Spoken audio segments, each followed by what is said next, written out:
Last time we were playing Strange Antiquities, we had started our evil run and we are already on day 13. We have 5 days left of our so-and-so evil run. It's been going by a lot quicker than last time because, of course, we don't have to spend 10 to 20 minutes at a time trying to figure out what one artifact is, nor do we have to spend 30 minutes at a time trying to figure out what the freaking puzzles on the cards mean. I'm looking at that. I'm specifically talking about that one catacombs one puzzle that's like, I'm next to a moon, I've got no marks. Or no, I have a moon on my face, I have no marks. I have a neighbor that's a cross or something like that. You know, I forget completely what that was. But we don't have to worry about figuring out puzzles. I just want to get the endings.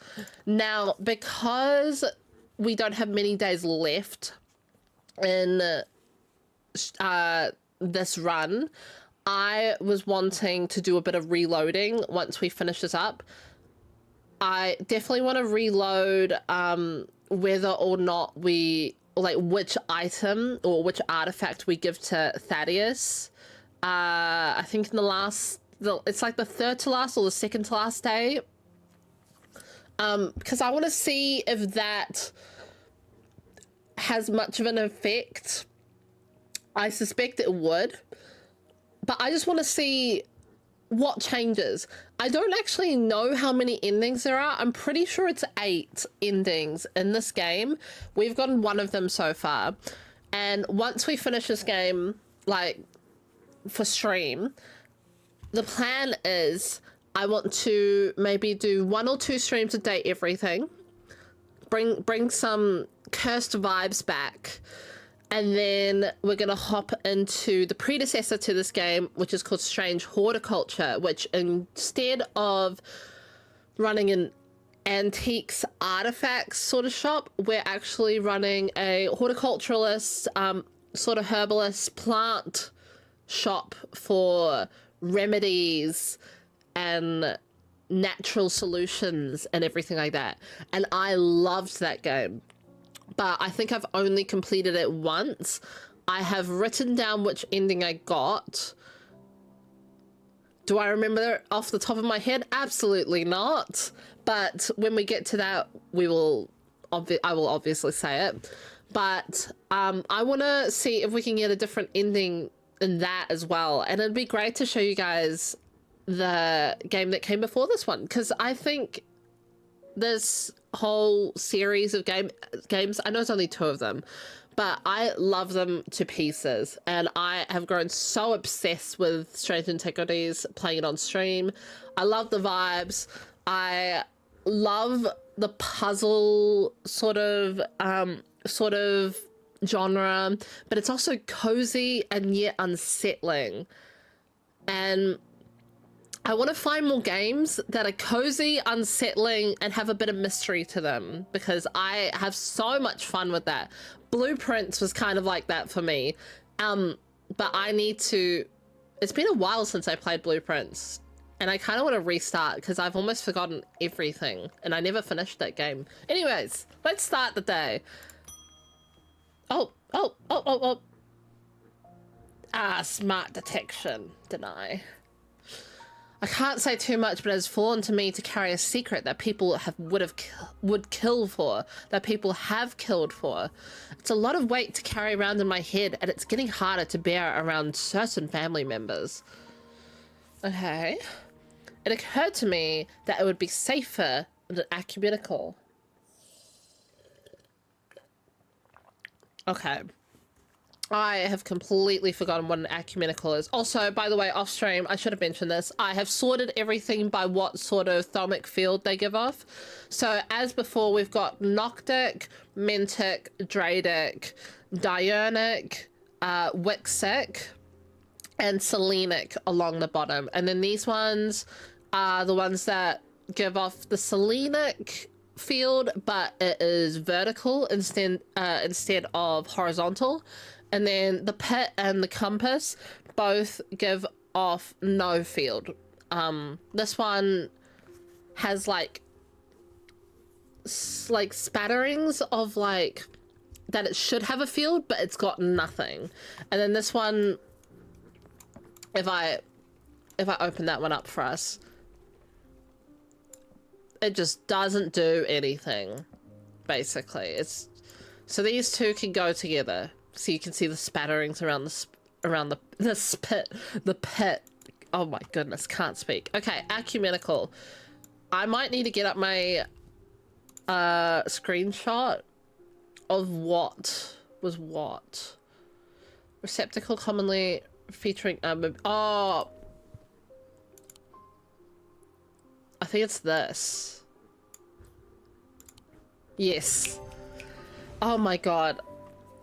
Still have it. Okay. Ecumenical. Shadow anchor, great. And we've got auto labeling, that's good. Hello, Jupiter. Pat pat. David. Hello, hello. It's getting dire out there. They found the body of that priest last night. She was torn to shreds by her own congregation and left to rot outside the town hall, huh? Such horrific violence. It has no place in our town. Which priest died? In answer to your question, yes, it is possible to capture a wandering shroud. To the north of town, if you follow the little stream up through the woods, you'll come out on a hilltop that was clearly of some ancient significance. It's not uncommon to see a wandering shroud there. Be patient, be still, and they will come. Your friend Barton. Okay, we do want that wandering shroud. Explore. Now. North of town.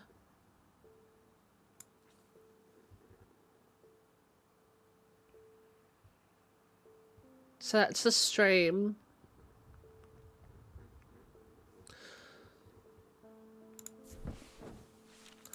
Oops.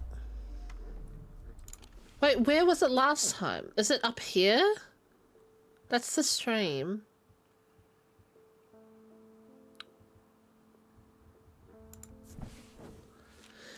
After a pleasant walk along the beck, I've reached a series of grassy mounds. The barrows, whoever's buried in them, must have been important in their time. If I am to collect what I have come for, I will need to be prepared. We want the spirit vault.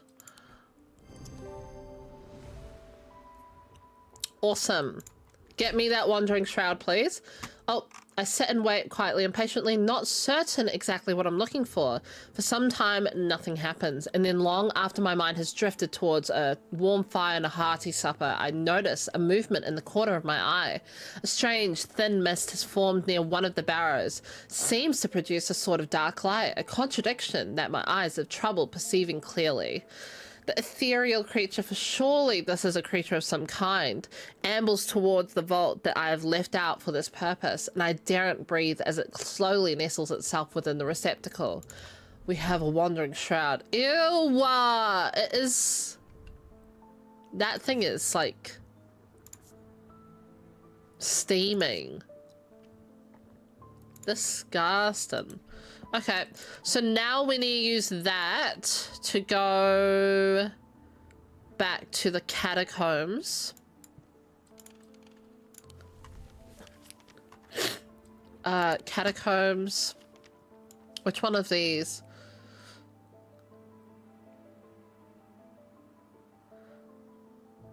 I was tempted to search for it on the Hall of Shields. This one. Descend further into the catacombs. A strange sensation comes over me.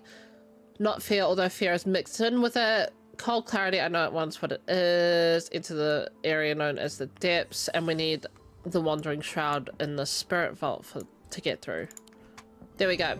Oh my god, I keep scrolling past. I breathe deeply from the spirit vault and it clears my mind. I don't care to linger too long down here, but I forge on until I reach the unmistakable Hall of Shields. A stone sarcophagus sits on a raised portion of rock in the center of the cavern. I hold the torch close to better see the inscription on the side of the tomb. It reads, "The sun's light will reveal my gift." Mystified, I cast my eye up the walls of the cavern and search the shields for some other clue, but nothing stands out. Where is the sun bond? Right there. Hello. Okay, the sun bond banishes the darkness in an instant, half blinding my gloom-adjusted eyes and bringing summer's warmth to the cold cavern. Blinking and squinting, I notice that one of the shields in particular is glowing in the bright light. I reach up and pull the shield down to reveal a small cavity I don't know how to say this word. Hone? Into the rock behind it. Inside is a blood-red urn. This thing! Oh my god! This is the thing that makes snake noises, isn't it? No. Maybe not. Find it unsettling. The eyes seem to pierce my soul. Right. Okay, what field do you give off? You are Dradic. Thank you for your time. Oh, it's this thing that has the... No?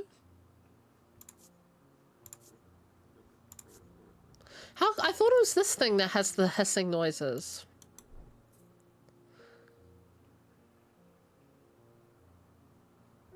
I thought it was one of the snake things that has like snake noises like emanating from it. Maybe I'm wrong. Okay, well that is also done with our letters. What's this one? Oh, that's the Bishop Square. Oh, speaking of Bishop Square, we want to try the Mars and Winter, Rising and Summer. I forgot what Rising is. So Winter is the bottom one. I've forgotten what Mars is.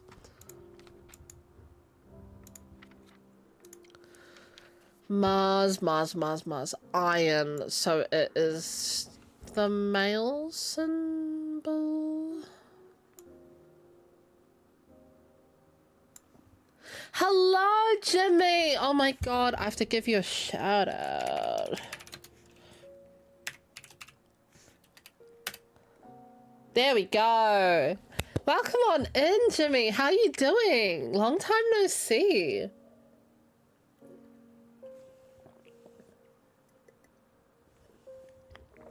Okay. Rising in Summer. Oh, this one's Summer. So it'll be kitchens, no? I think. The smells and sounds of cooking greet me as I enter the castle kitchens. I feel a little foolish as I try to avoid the cook's glares while following the clues left to me by a mad old man. What was I thinking? I'm not going to find anything here. And yet, on the exact spot where the map leads me, there is something. A floorboard that has been cut and replaced. With a little difficulty, I lift it up and feel around in the cavity below. Oh my god, my headphones just died. Give me a minute. My headphones keep doing this.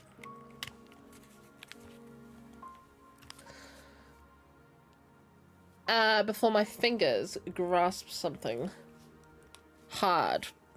Okay, what are we getting? Oh, it's this creepy thing. Okay. Let me check that my audio's doing okay now. Is it back to... It should be good.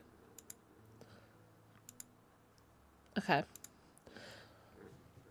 Feels like my audio is coming out really quietly. I need to turn that up maybe.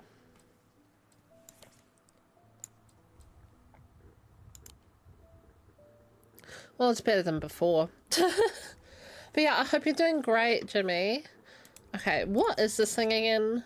Nothing to remark. Nothing to remark. Hard and cool. Stone. I'm currently moving house, so streams have been sparse recently. I'll be doing a week of streams in the last half of April and also a 12-hour stream. Whew. At some point at the end of April. I'm trying to find work, but in the meantime, Twitch is my only source of income, so I'm going to work hard and stick to streaming for a while.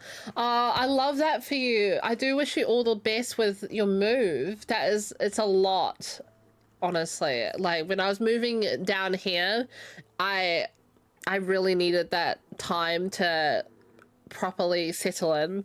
But yeah, at the moment, Twitch is also my main income, even though there's not much income coming from it, which is fine. It's a passion project anyways. But yeah, I'm still looking for work at the moment as well. But I wish you all the best. I gotta hop by your 12-hour stream. That sounds exciting. Oh my god. It's been a while since I've done a 12-hour stream. Oh my god. I should do one again. Also, what is your field? You are Wixic. You can hop on over here, little creepy doll. James. I got to thinking after I left earlier. Oh, you're back. Transferring this secret to an ecumenical only adds an extra step. Yes, it's safer than walking around with it in my head, but I would know where to find it. Okay. What I really need is a truth conduit so that I can deceive them into thinking I know nothing at all. Okay. Luckily, it's only to the other side of town, so it's about 5 minutes away, but it's a much nicer area. Oh, that's so good. I love that. Oh my god. Well, good luck. Holy. Even if it's not that far, I feel like it's still a lot, like a big... Like, moving takes a lot out of you, and it can bloody exhaust you. And when you feel like everything's moved in, you gotta like then unpack everything and make sure everything is right. And you gotta like make your new place feel like home again. So yeah, gosh. Do not warrant the designation of dark article that some want to apply to them, but they can be used maliciously. The gentle sound they produce anchors the mind as the... Oh, is it this thing?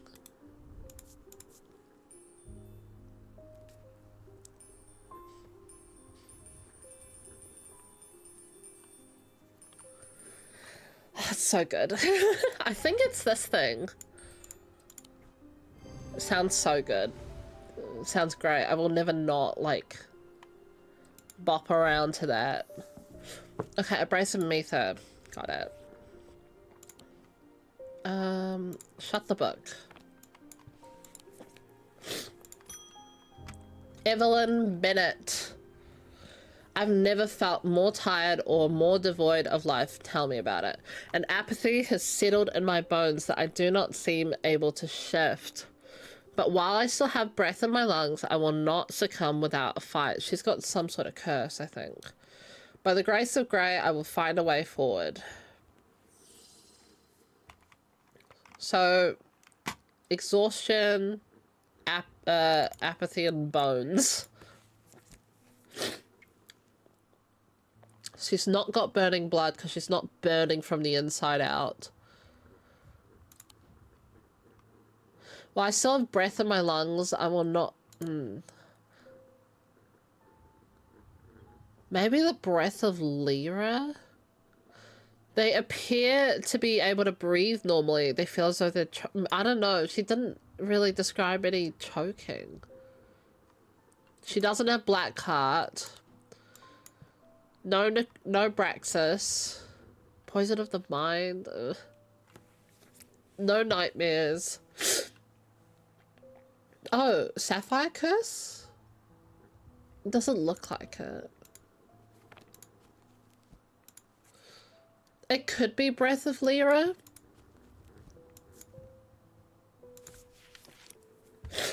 But I'm not sure. Oh, by the grace of Grey. Wait, she wants Grey's grace. Duh, she wants Grey's grace. She literally said it, but just backwards. They share the same design of a shadow catcher. What is a shadow catcher? That's a shadow catcher. Okay. Oh. Well, here it is. I've already labeled it. There we go. Barton Potter, welcome back, sir. I've had a tip-off about something exciting. Have you come across the so-called nameless gods? Oh no, sir, we can't do this again. Did you also know that the tall stones that you sometimes find in high places were once doorways of a kind? No, we can't do this, sir. And then here's the exciting part. An inscription has appeared on the stone that sits atop Weatherlam. This is where you come in. I'm confident that a pit will open the doorway. The other option is for Valia to read the inscription. Oh no. But they say that if you read the language of the nameless gods, you become cursed, which I can't say I like the sound of. This is not good. I'm leaning towards the more direct approach, but then again, that could be dangerous too. Does anyone remember what I gave him last time? Because we're not going to do that. They can be directed to emit powerful vibrations capable of cracking solid rock. I'm pretty sure we gave him the Babelia last time.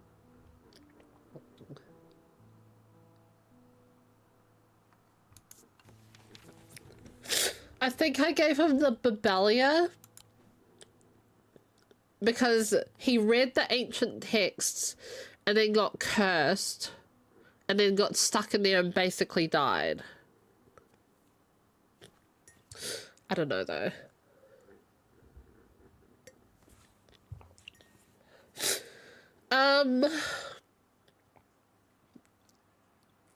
We're gonna give him the pit this time.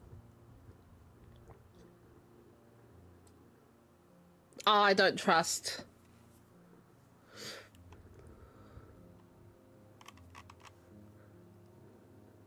I need to see which gives him, which one kills him. So this is gonna be possibly cheating, but I want a different ending. Barton Potter.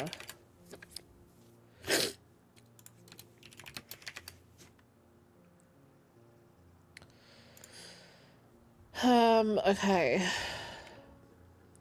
Barton Potter.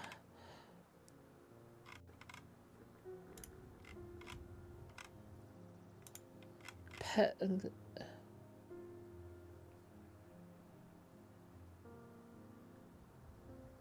Oh.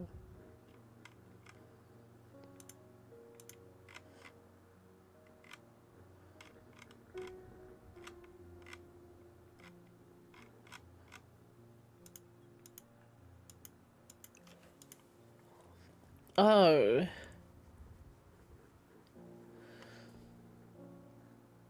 He doesn't say. He wants to open one of the doors, and for that he needs a pit to open the door or a Babel. The choice is directly related to one of the endings.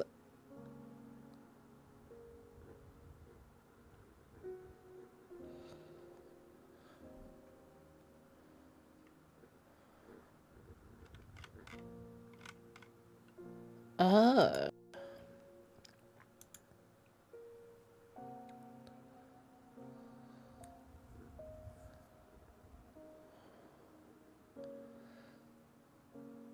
See, I think I'm gonna get a new ending.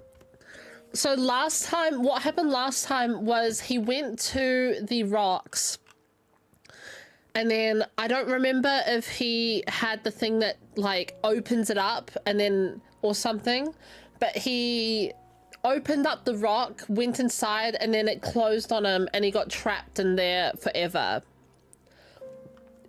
The only other thing that I mildly forgot from last time, which I probably shouldn't have because look at his hair, is that we gave Bonnie the Corvin's Might last time.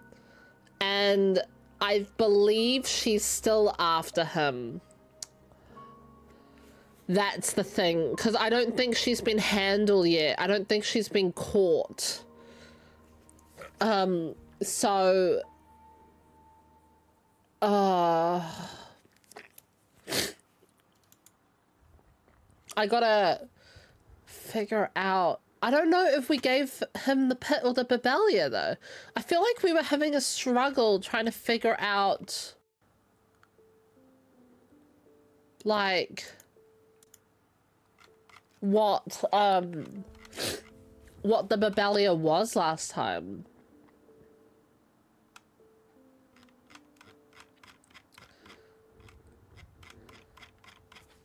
Oh my god. I'm just gonna...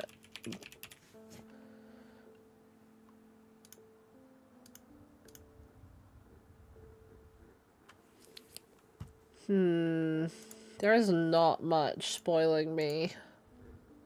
One thing I know for sure is it's gonna be pretty hard for him to live this run.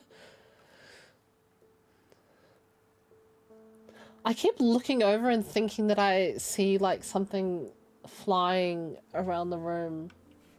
I think I'm going insane. I keep seeing it. Ah! I'm on edge. Maybe it's my reflection I'm looking at. Okay, wait. One more thing I'm gonna look at. Barton. We're trying to go to day 13. Blah, blah, blah, blah, blah. Buried in Helms.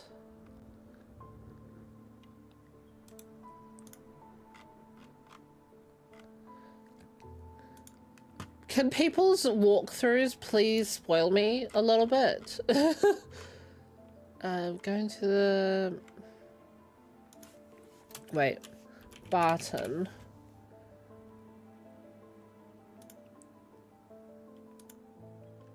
Uh-oh.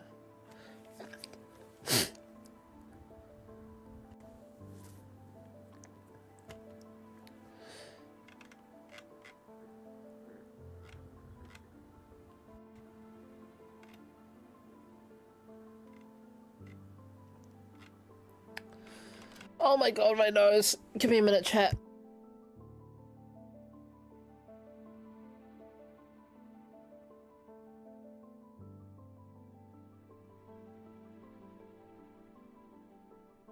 Okay, hopefully that fixes it for a bit. I want to know... Okay, the only other thing I can think of is we give him one. If it's the same outcome, we'll reload it. So I'm going to make a note. Day 13, Barton. Possible reload. Just a chat note. I'm going to give him the pit. Or... What was the Babelia? Resemble a Mentic field, but the items themselves do not produce a Mentic field. So it looks like a flower type thing. Oh, was it? It was this thing. Oh, you know what? I feel like I gave him that last time. So maybe I do give him the pit. Well, we'll see how that goes. We'll be doing some reloading. Thank you. Hope this works. Here's a token of my appreciation, something for you to ponder over. Thank you. The candle. This is Carrick's candle. I remember that one. What field do you give off? You are Dionic, so you are up here. Okay. With dreams of earning his fortune long banished from his mind. Oh, I read that wrong. With dreams of earning his fortune long banished from his mind, the man brought the casket to a trusted friend, the curator of a museum in Undermere. Together, they looked for answers. Freaky Thaddeus. I'm a Thaddeus hater, guys. I'm officially a Thaddeus hater. I hope he dies in this run. I'm okay with that. I'm buried with the Knight of Thorns. Okay.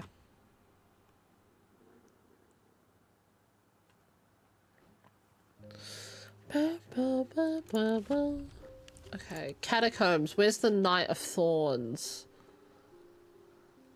It's got to be someone with a knight. I think that might be him. Because who else is going to be the Knight of Thorns?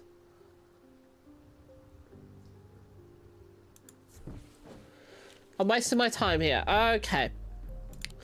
Who else is the Knight of Thorns? I completely forget.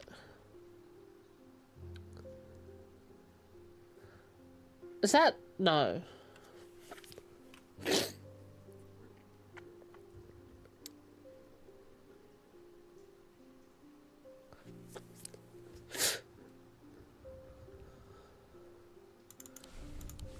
I'm just gonna check my book real quick.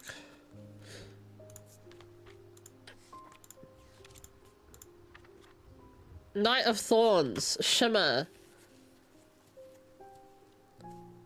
1356, right. 1356, he's this guy. Okay. The tomb of the Knight of Thorns resides alongside an ossuary filled with the unknown dead from the battles south of Fell. It is an unpleasant place that I do not plan to linger in. Happily, I'm able to find the item I came for without any difficulty, and I quickly leave and don't look back until I am out in the bright of the day once more. I don't remember what this thing was. Open that up again. That is Selenic. Okay. Thomas Pope, hello. I've noticed that some people claim not to fear death. They say that dying scares them, but not death itself. Not me. Not the great Thomas Pope. Give me pain. Give me fear. If I can feel, then I know I'm alive. Going back to the nothingness, that's what I fear. I'm going to do my best to live forever, starting today with a loam. Oh my god.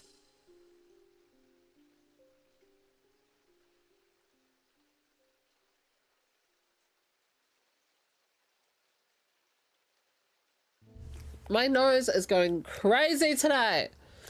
I don't know why.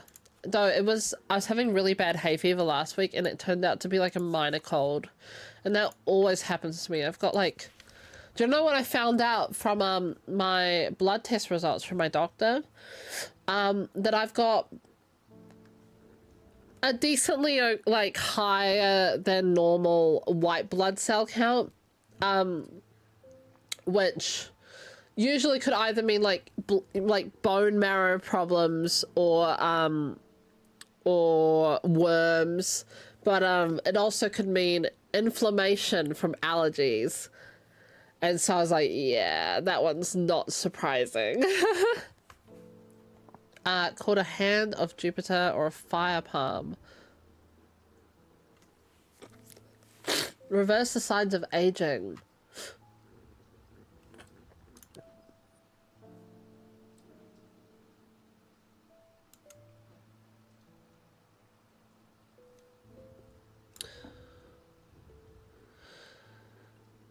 I need my photo to look up what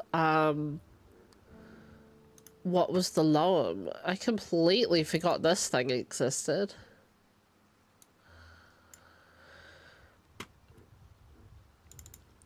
Okay, let's load that up.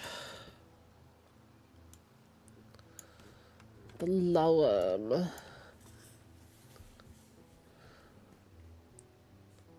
Okay, so I know this thing's the Babelia, for sure. Is it 1L? No, it's 2. What is...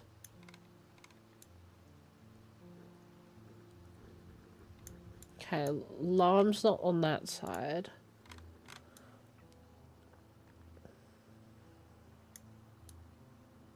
Did I not label it? Oh my god, I don't think I labeled it. Ambra. Ah!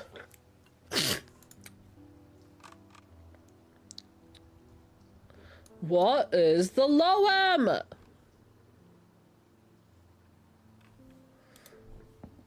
How does it... Called a Hand of Jupiter. So I'm assuming it could have a Jupiter symbol on it. Tin. It's made of tin. Right. Oh, so maybe it's this thing. Tin. That's it. There's your Loam. Oh my god. Cassandra. Barton! My god. It's a good job I thought to bring that silent breath with me yesterday. The pit cracked open the tall stone for sure enough, but then just as I was about to step through, I got an uneasy feeling in my bones. I couldn't ignore it. Then I realized it was the silent breath. What's the silent breath again? Just then there was a noise like thunder and the door slammed shut. Oh, I'd have been hammered flat like a piece of meat. Okay, so maybe we've saved his life. Or at the very least, trapped in the realm of the nameless gods beyond the black veil. Oh, funnily enough, it's put me right off sticking my nose into any of their business. Okay, maybe we don't need a reload. Good luck to you, but I'm out. He's out. Oh my god. What's silent breath again?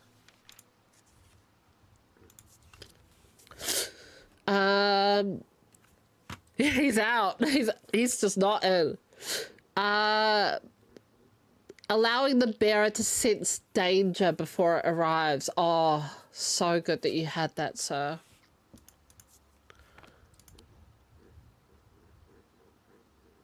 I wonder what would have happened if he was given the Babelia then.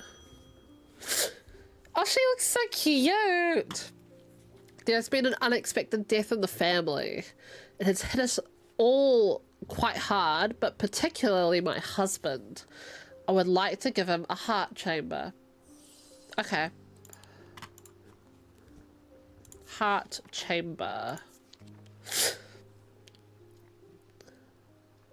Oh, it's gonna be the funny, this thing. It's the coffin.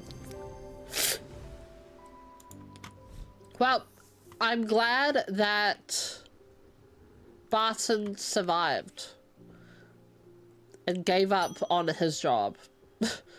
Edmund Bishop. Did you ever work out what that Bishop Squarey thingy was? I suddenly remembered this note that I found some time ago, and it occurred to me that it might be related. I almost threw it away, but it intrigued me, so I held on to it. I haven't a clue what it means. Okay. Blessings in spring, rising in autumn. Okay. Get the book out.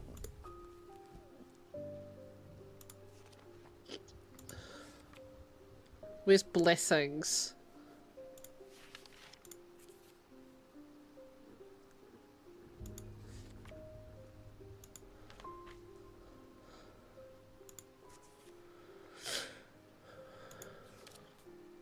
Oh, blessings is the crying moon on its side.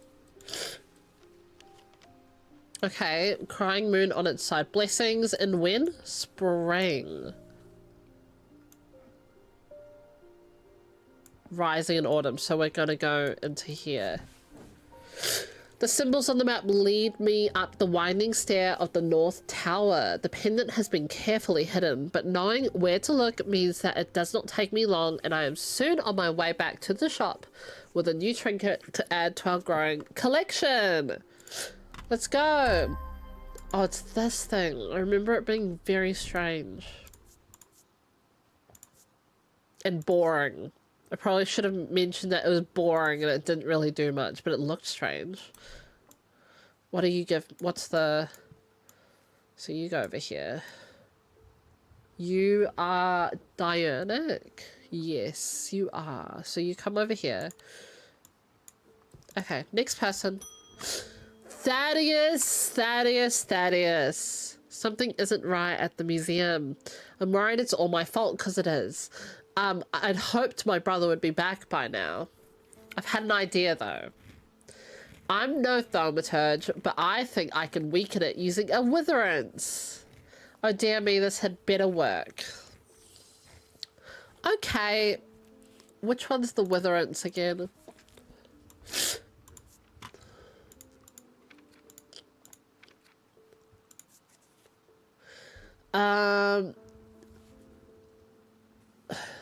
Can be crafted from stone like the fortinance, but wood is more commonly used. Inverse of the fortinance.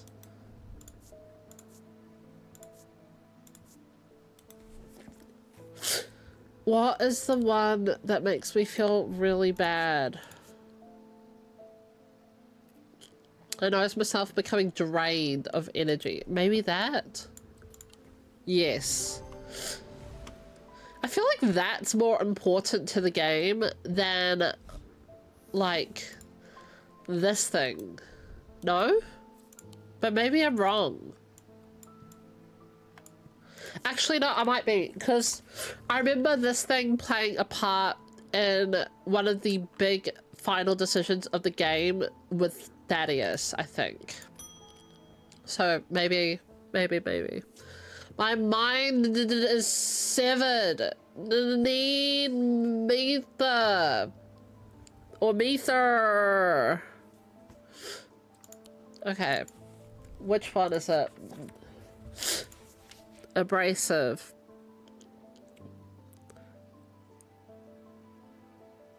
Nope. We are not doing that one. What is the other one? Restful?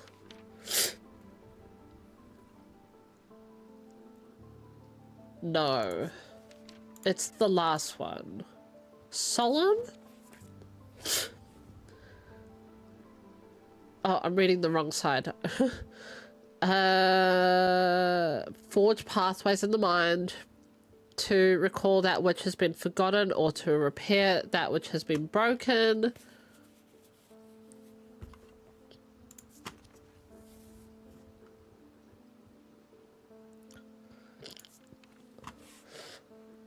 Am I? Okay, he doesn't want to purge memories. I'm just between... I'm between the restful one and the solemn one.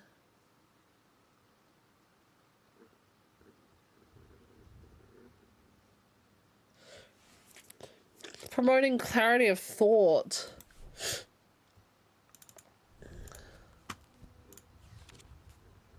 He's got Tormund's paralysis, no? Maybe not.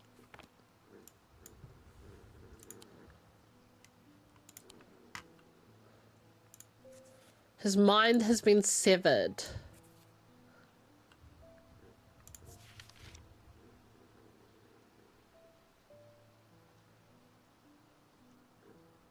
Okay, I'm assuming it is the solemn Mether. So I think it's this one. Here we go. Okay. Exit cord. Good luck, sir. Francesca Robertson. I've discovered something by the thermic needle. Okay. The woman who tried to swim across the lake was compelled to do so by some invisible force. Yeah, it was the box. She was looking for something, and whatever it is, it's right here in Undermere. That's not all. I decided to experiment with the Ambra.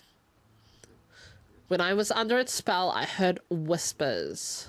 Something was calling to me, and it left me feeling terribly afraid. This must be what's keeping my patients in their trance-like state. I've never used a Guardian Siren before, but it occurred to me that I might be able to use it to drown out the whispers. Okay. The Guardian Siren. It's not Wingardium Leviosa. It's Guardian Siren.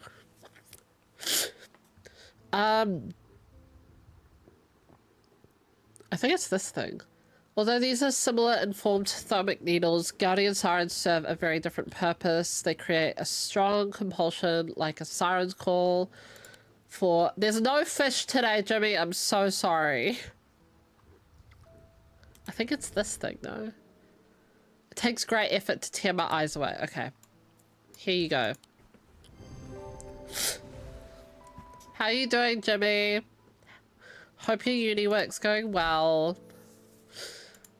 Carrick's candle. Oh, sorry for waking you, Jupiter. The curator learned that the Nalian casket is a dark article, a class reserved for the most cursed and the most dangerous of objects. He locked it away deep within the museum's archives, along with other such artifacts that are best kept from the public eyes. Okay. Come on. It's an axe. I am under the barn where the axe meets the tree. I remember kind of struggling with this.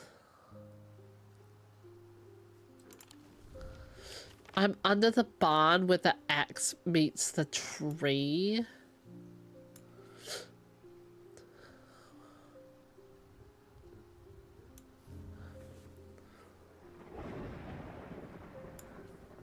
Well, that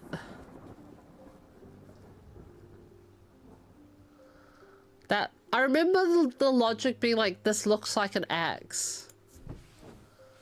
And I was wrong every time. Where does the axe meet the tree?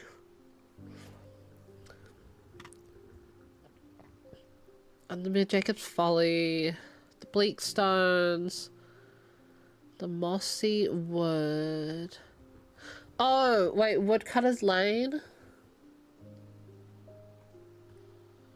Oh, I think it's because of the road. Maybe up here? Nope, I'm wasting my time.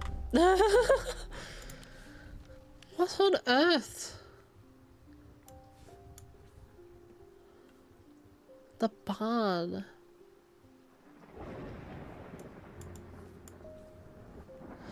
Greywick Farm.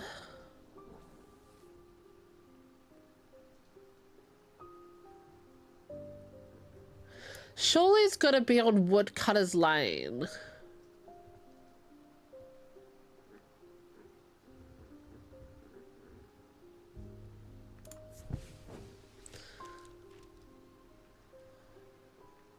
Oh my god.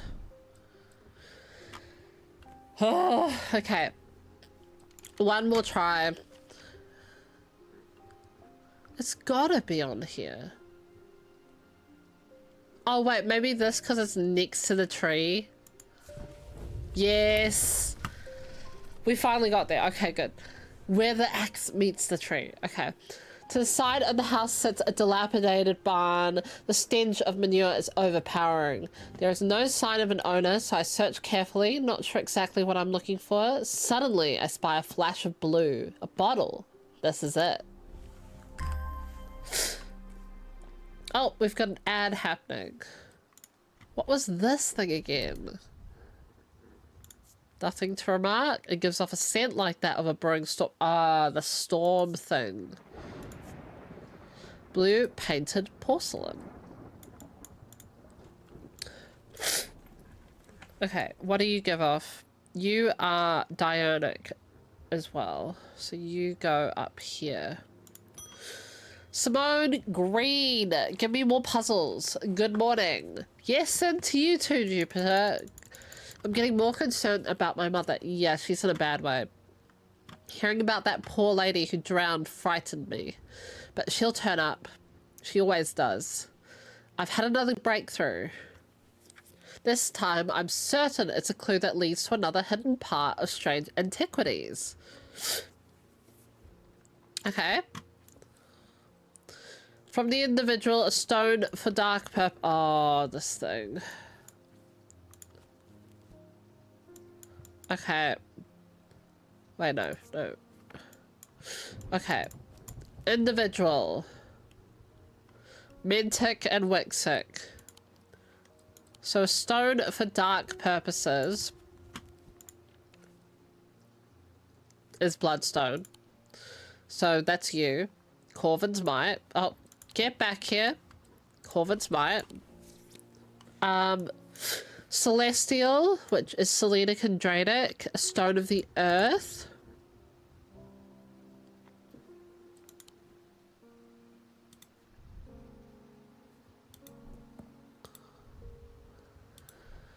I'm just gonna do Eye of Sanunos. And then from the Diurnal, which is Dionic and Noctic, Stone of Death, which I believe is Malachite. No, not Malachite. The other one. Vivianite. This one. Which is on the other side. This thing. Holgan Grim.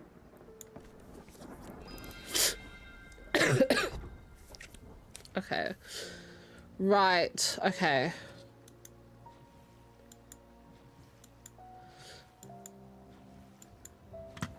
And then we need to click you, you, and you. Ah, I don't remember this thing. What were you? Vibrates with energy. Okay. All these books need to go back to the shelf. Go back to the shelf, thank you. Okay. You are Selenic, so you can come here. Cool. Jacob Priestley, welcome back. Thank you for the meter. I've seen into the yawning sleep, deep. I've seen beauty beyond the comprehending mind. The price is steep, but I pay it gladly.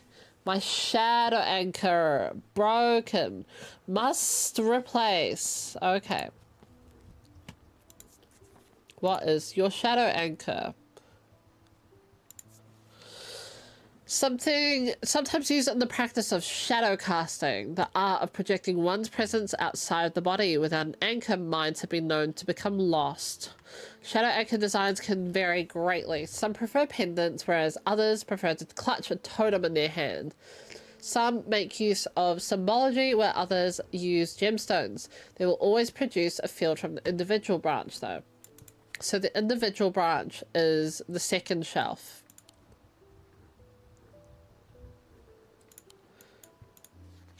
What do the triangles mean again? Fire and water.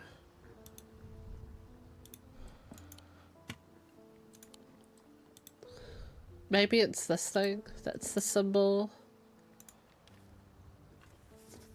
No, that's truth. What about this thing?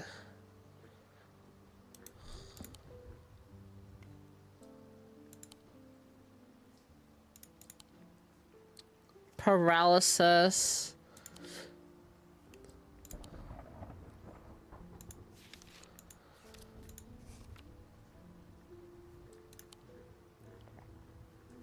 What is this?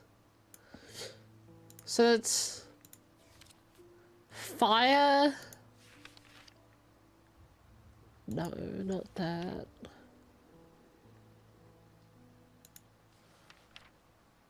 Ice and paralysis. I don't think that's working.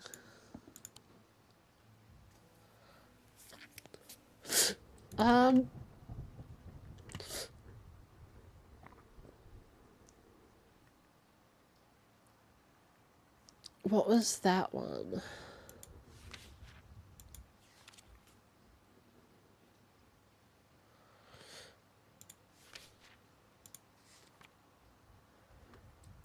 Oh my god.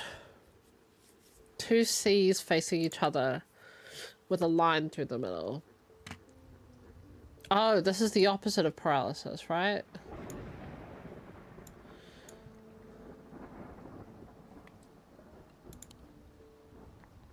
Could it be this thing? Nope. My bad. Okay.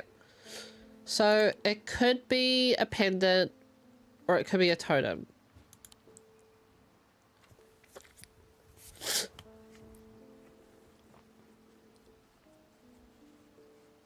Pendant or totem. Oh yeah, this thing. I'm just gonna check my photo again. What am I looking for? A shadow anchor.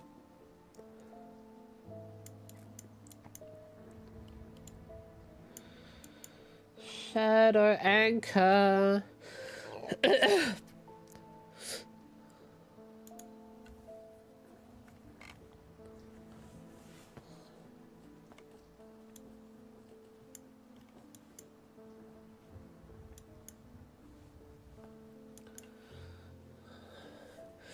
I think this is another one I didn't label. Oh, no. I found the shadow anchor.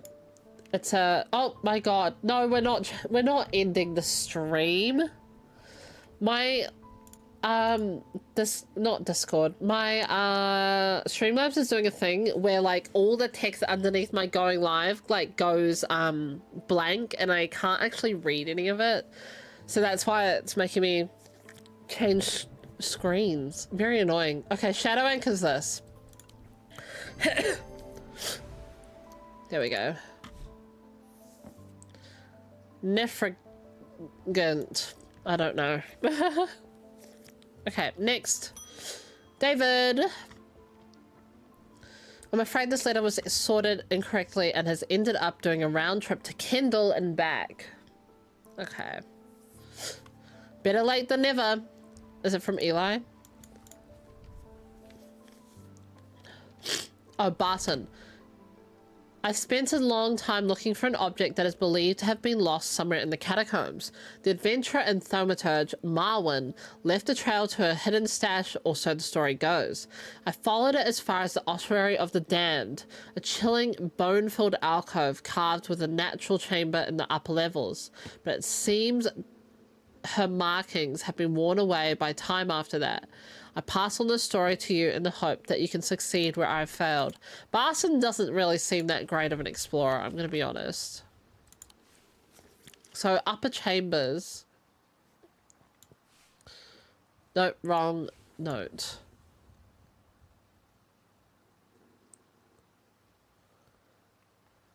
Upper chambers. Markings worn away by time.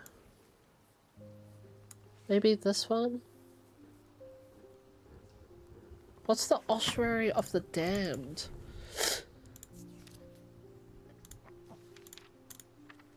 Oh wait, go back. Yeah, what is the Ossuary of the Damned? I forget.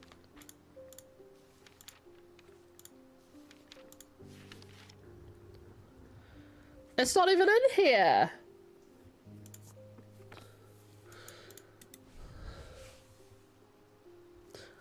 I need to Google what ossuary means, probably for the second time in the series. Ossuary. A container or room in which the bones are... Ah, it's the bone room. So he made it here. Possibly here then. That we're trying to get to. Nope. We're gonna go insane soon. Okay. No markings. He made it here. Maybe... here?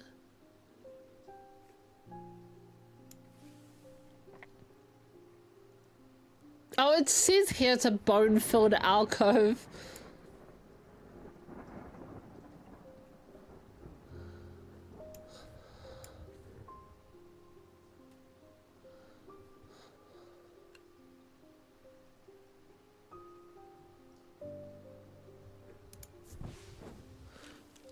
Maybe I did have to come here. Okay. I'm able to follow Marwyn's trail for a while, but the carved markings are faded and worn by centuries of weathering. By the time I reach the ossuary, I can no longer make them out at all. Fortunately, I've always wanted an excuse to use a Carrack's candle. That is the thing. Cool. It's stalagmites retreat under the light of the candle as I hold it aloft and search the shifting rock walls for any signs of Marwyn's trail. Suddenly I see it, an M etched into the rock, as clear as it had been carved yesterday. I followed the trail in an excited hurry, tripping and stumbling as the candle distorts the height of the floor until I come to its end at a small boulder. Rolling the rock to one side, I reach behind it and reclaim Marwyn's lost treasure.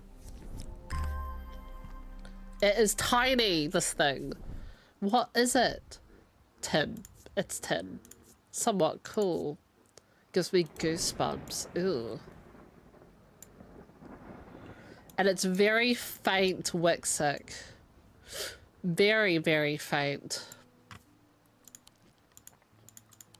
Keep that in mind, chat. Okay. You go back on the shelf. Hi, Verona! The time has come to decide, Thaumaturge. The casket wants to be opened. The casket will be opened. I remember getting chills seeing this. Nothing can stop it now, and yet there is still a part of this mind that will not be quieted. Oh my god, the music's changed too. Help me to calm this clamoring rage inside my head.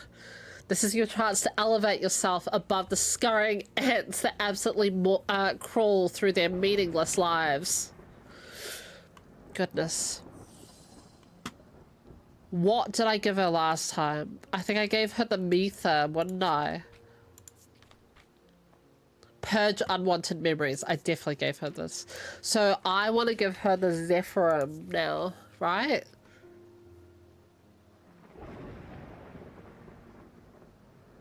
Yeah. They when the vapors are inhaled deeply, they can unlock deep wells of anger and channel them into a powerful maelstrom. Oh my god, we're gonna kill everyone. Okay, here you go. Here you go.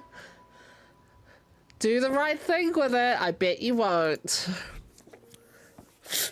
Aggress. Bye, Verona.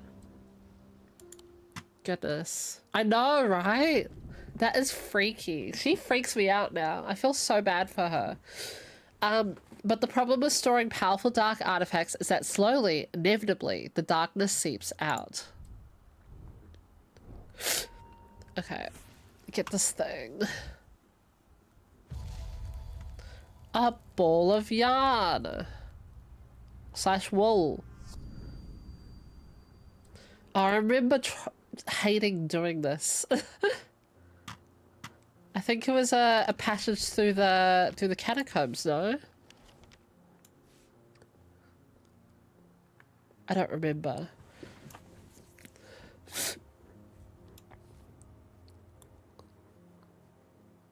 But which way?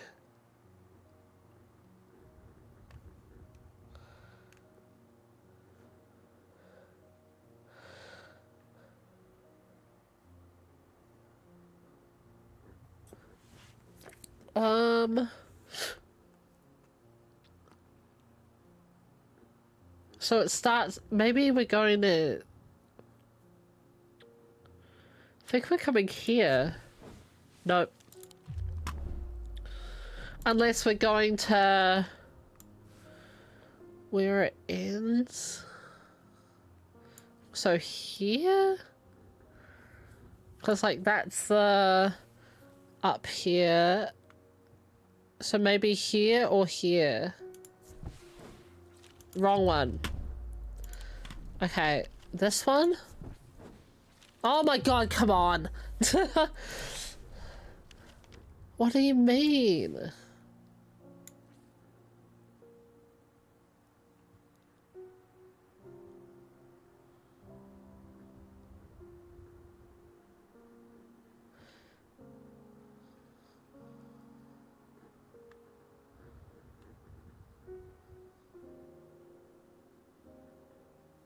Unless... No, I don't know. Because there's a wall in between here.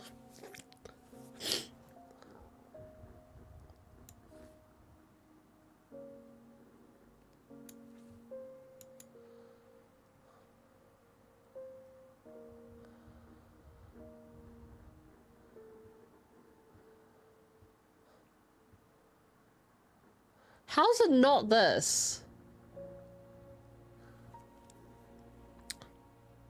Choose the sarcophagus at the right-hand side. Over the big skull. Oh my god! Wait. This one, right? Also, welcome on in. Is it Ma-umpi?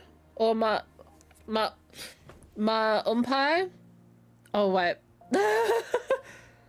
Wait.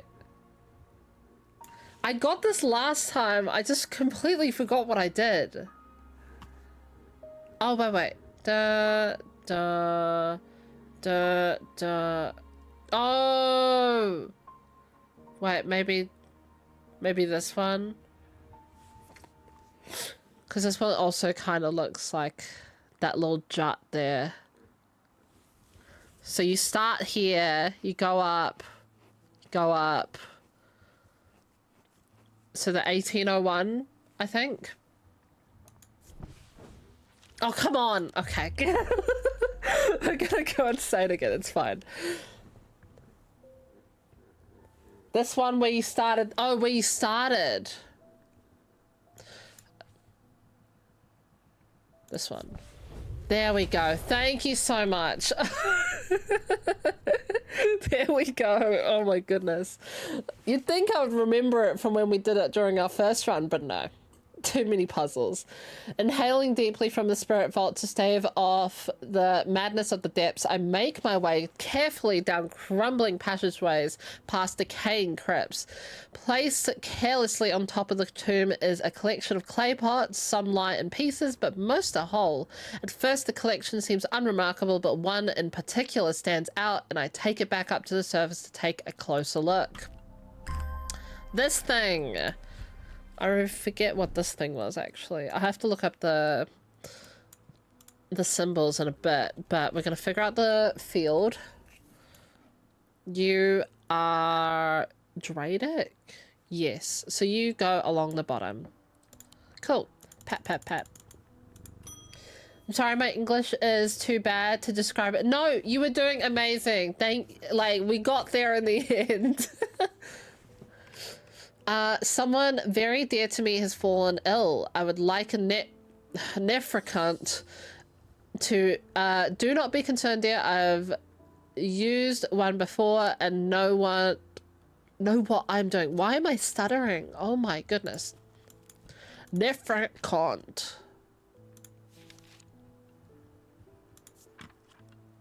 Ah, the thing that can cause Braxis.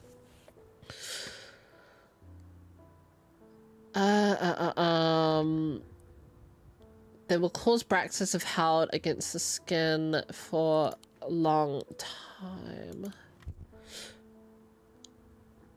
Their power became bound to them. Blah, blah, blah, blah. Do I have it on my screenshot of what the Nephricant is? Greetings. Thank you so much for the follow. Okay, where do I have it labeled on my one screenshot from last? Surely I would have had it labeled.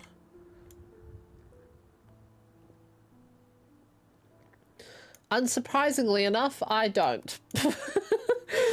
Oh my gosh. Silly, silly Nat. Okay. We're gonna have to figure it out without me cheating. Can cause Braxis.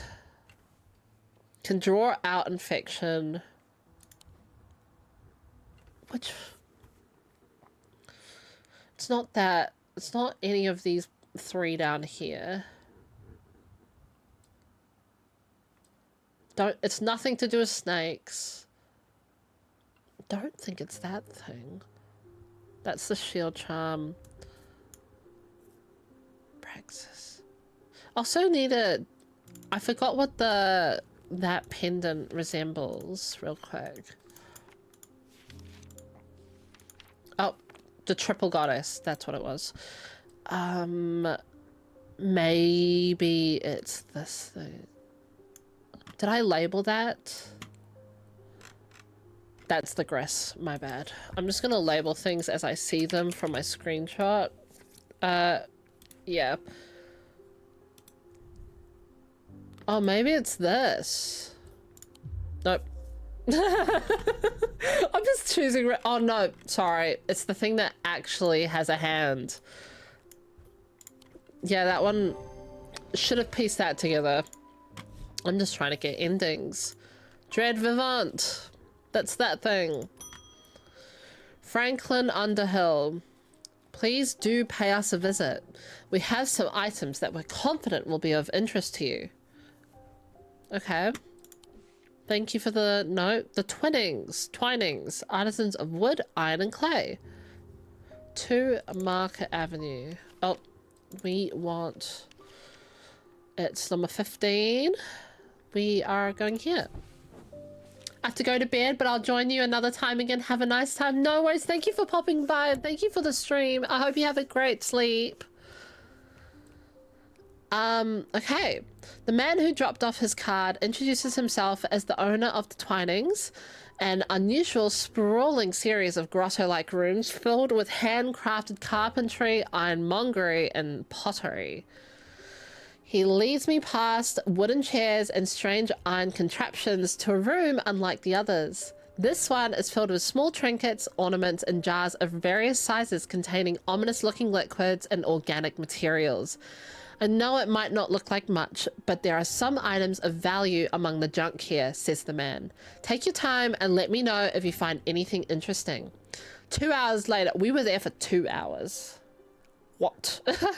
2 hours later, I've indeed unearthed something very interesting that I'm keen to take back to the shop for further investigation. This thing. That thing I hated. I'm leaving the Twinings with my haul when a man shouts at me from across the street. As I look around, annoyed, I notice to my horror that the man's eyes are as black as coal. He rushes towards me and I stumble backwards, fumbling with the strap of my satchel as I try to grab an item to stop him. Yeah, walking in the catacombs for 2 hours. Crazy behavior. Or in this guy's shop. I don't remember. We're in this guy's like basement or something for 2 hours. We need the Wixic cord. Do not produce a Wixic field. They belong to the diurnal branch. And diurnal is... If I go to the... I wish we had a tab to go to the front of the book. Like, that's just one oversight with this game.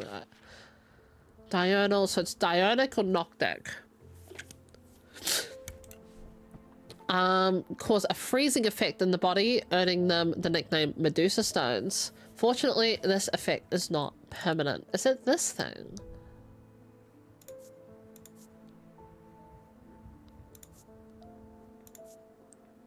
Nothing to remark. Oh wait, this is paralysis, isn't it? Yeah, that's the paralysis symbol. Epic. Okay.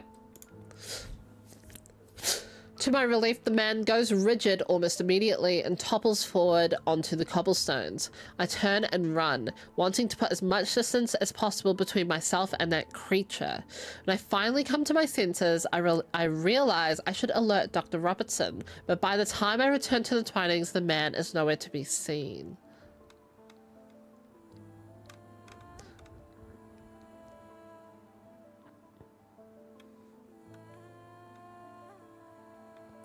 So, is this Dr. Robertson?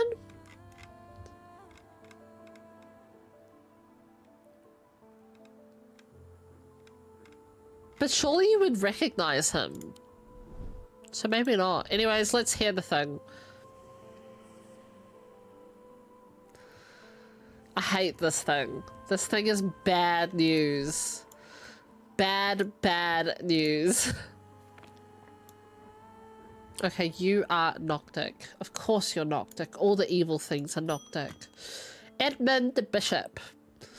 Something bad is about to happen. Well, yeah, we've got 2 more days left. The Ravens know it. My grandfather once taught me how to use a Cassandra to see the paths ahead, but I saw what it did to him and vowed never to touch one again after he died. Okay. But the gnawing worry of what is coming has become too much for me. Cassandra. What's the Cassandra again? It is the eyes of a Cassandra focus the power of the mind, enabling those skilled enough to see the path or paths ahead. These items do not produce a mentic field as one might expect, but rather the more mysterious Selenic. Care should be always taken with any object of prophecy, and these are no different. Many have been seduced or driven mad by the paths shown to them and have been led to ruin. So it's in this, on this shelf.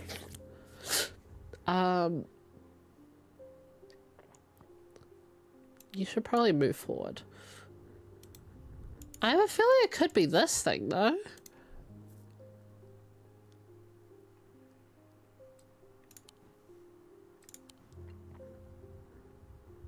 I think it's this thing. Nope, I'm wrong. I'm very wrong. What is this? Oh, truth? This is the truth one. We're going insane. It's okay, it's been a while since we've done this. Roll. Deep fear has taken root. I must break the hold. This is really easy.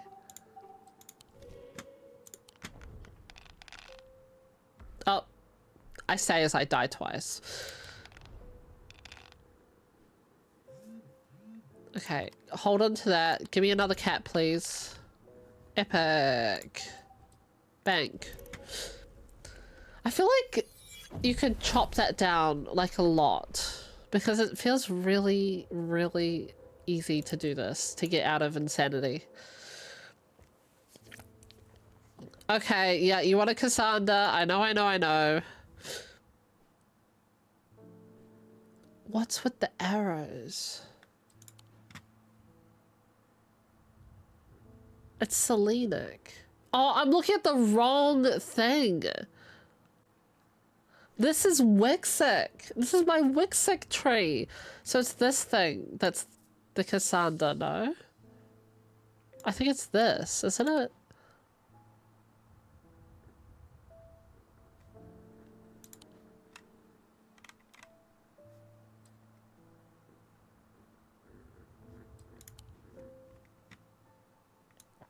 It's gotta be that thing.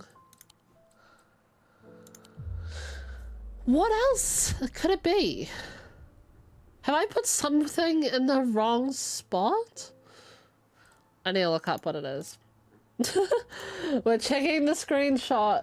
Oh, I've put this in the wrong spot. What the heck? Vibrates with energy. I put in the wrong spot. How embarrassing. Oh my god. How embarrassing. Okay. Weaving edge. Oopsies. Okay. Gilbert Ames. This guy's cute. There always seems to be something going on in Undermere. The sooner I can get this sorted and be on my way, the better. My uncle gave me a ring and I have had nothing but bad fortune ever since. I'm starting to think it might be cursed. Is there any way to uncurse it? What do you have? Bad luck? Well, you don't have any of the things that give you physical ailments.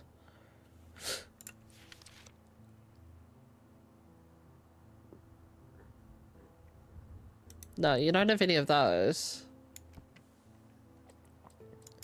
Uncurse.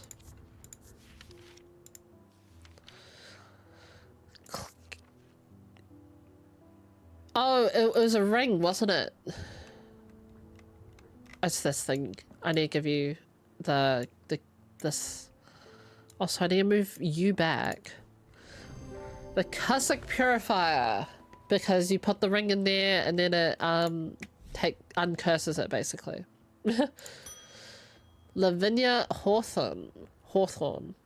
I've been researching ancient customs, particularly those relating to thaumaturgy, and I'm fascinated by the use of objects in ritual ceremonies.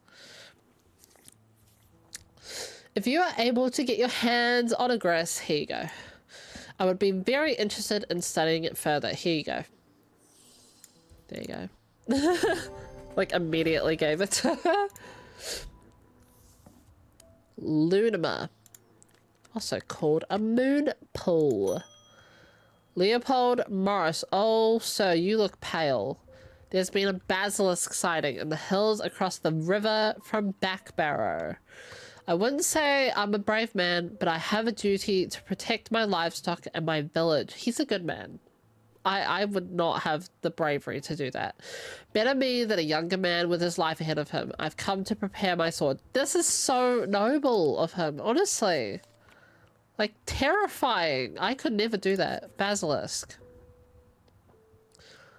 Folium, isn't it?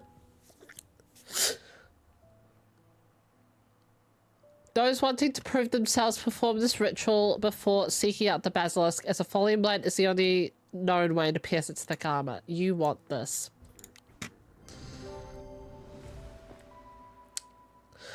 Yep. Okay. Francesca. They've escaped. At first, my patience grew agitated when I used the Guardian Siren, but then I had a breakthrough.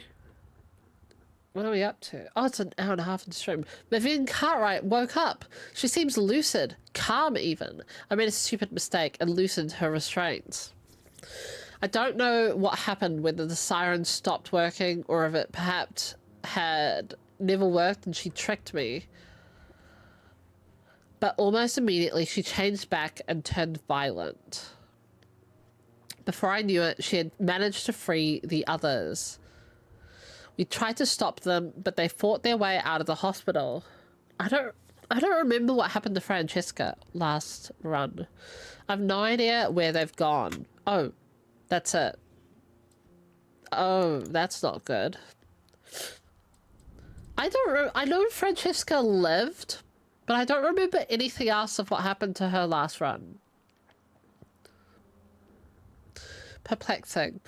Almost imperceptibly, the casket began to absorb the crepuscular power that had leached into the stone and the earth of its lightless tomb.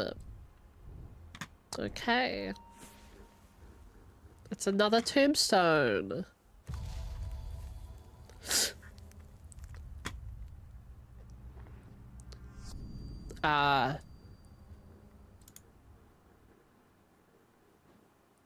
What do I do with this? Oh, right. It's, we're looking for a tombstone with a half moon.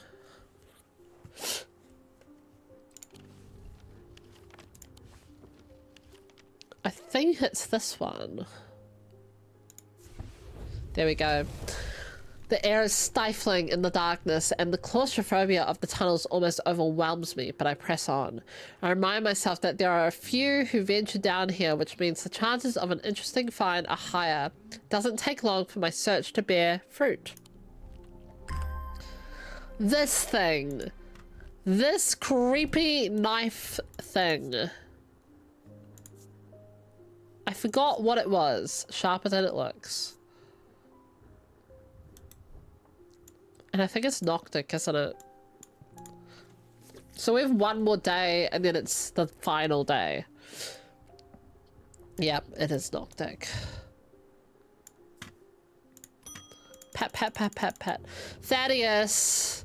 The Witherance was a terrible idea. Yeah, no shit. You've got terrible ideas, Thaddeus. I've only gone and made things worse. I wish Eli was back. He'd know what to do. Some years ago now, a friend brought an item to me, a black casket, and I learned that it was a dark article. I should have brought it to Eli right then and there, but I knew he would want to destroy it. Well, of course, because it's a dark article. I'm a collector of things. Seemed too important to allow it to be destroyed, but I see how naive that was now. Yeah. Yeah, no shit. This casket is far more dangerous than anything I have come across before. And now I hear they are looking for it with their black eyes. Either I need to keep them out of the museum or bring the casket here to Strange Antiquities and hide it in one of its secret places. You're just gonna give it to me, aren't you? Okay. So last time I gave him the Dread Vivant. I gave him this thing. Which the Dread Vivant is a thing can handle some of the most dangerous artifacts, siphons power away from oneself for a time.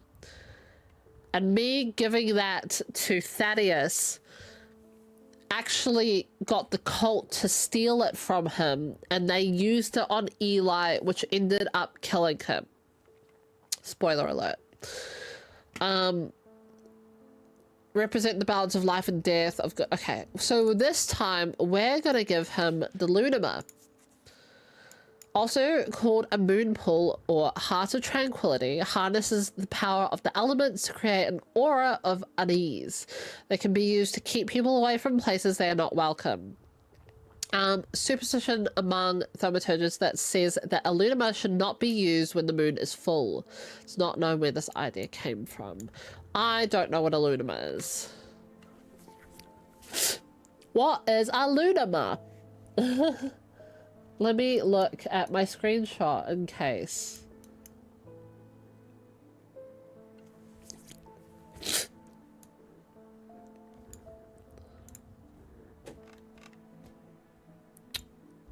I don't think I've got it labeled.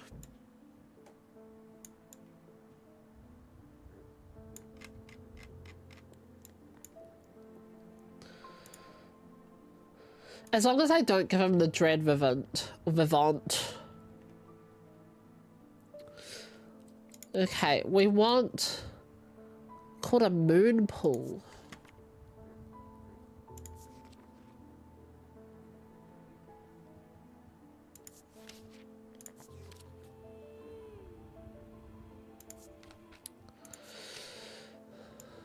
Or heart of tranquility.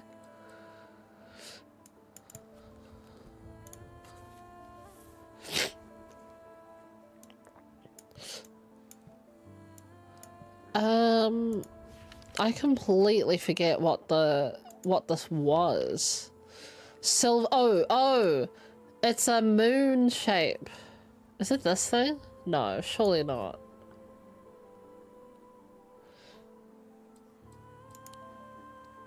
And it's made of silver, possibly. That's stone. That's tin.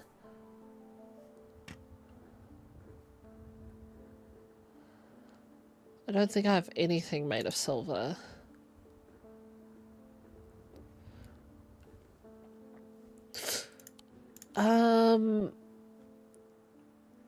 If I can...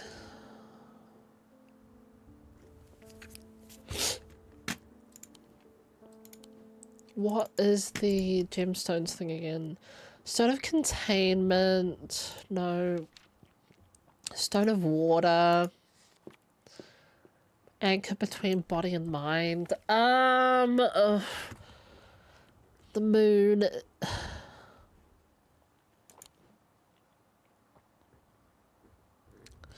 think I've labeled everything except that. No, it's not that. Okay. I'm not using a hint because I want that achievement for not using a hint.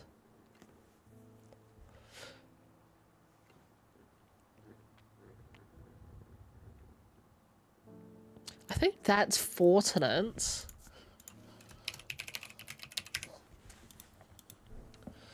Let me get my screenshot open again. Haven't got that labeled. So yeah, this is definitely fortunate.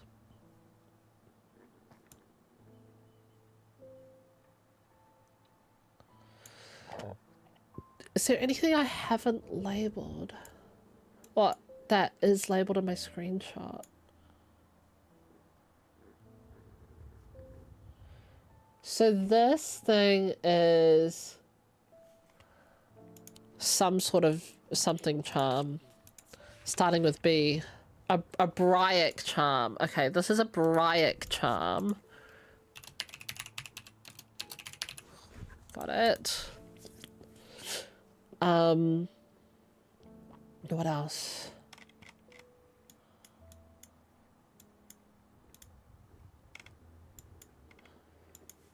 Come over here. Haven't got any of that labeled. This is the abrasive mether. You swap places with the snake thing. Bones guard. Honestly, move everything over a bit.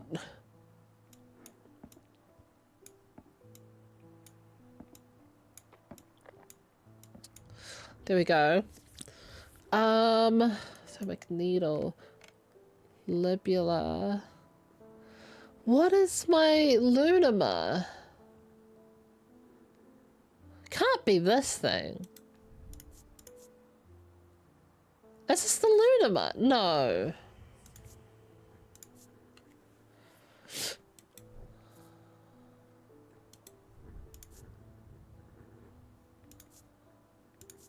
That can't be it either. Spirit Eye. Okay, we're cheating because I've already done this run before. Strange Antiquities. Lunama. Oh, it was the thing over. It's this thing. Damn it. Okay. Let's see what this does. There's the symbols of the elements.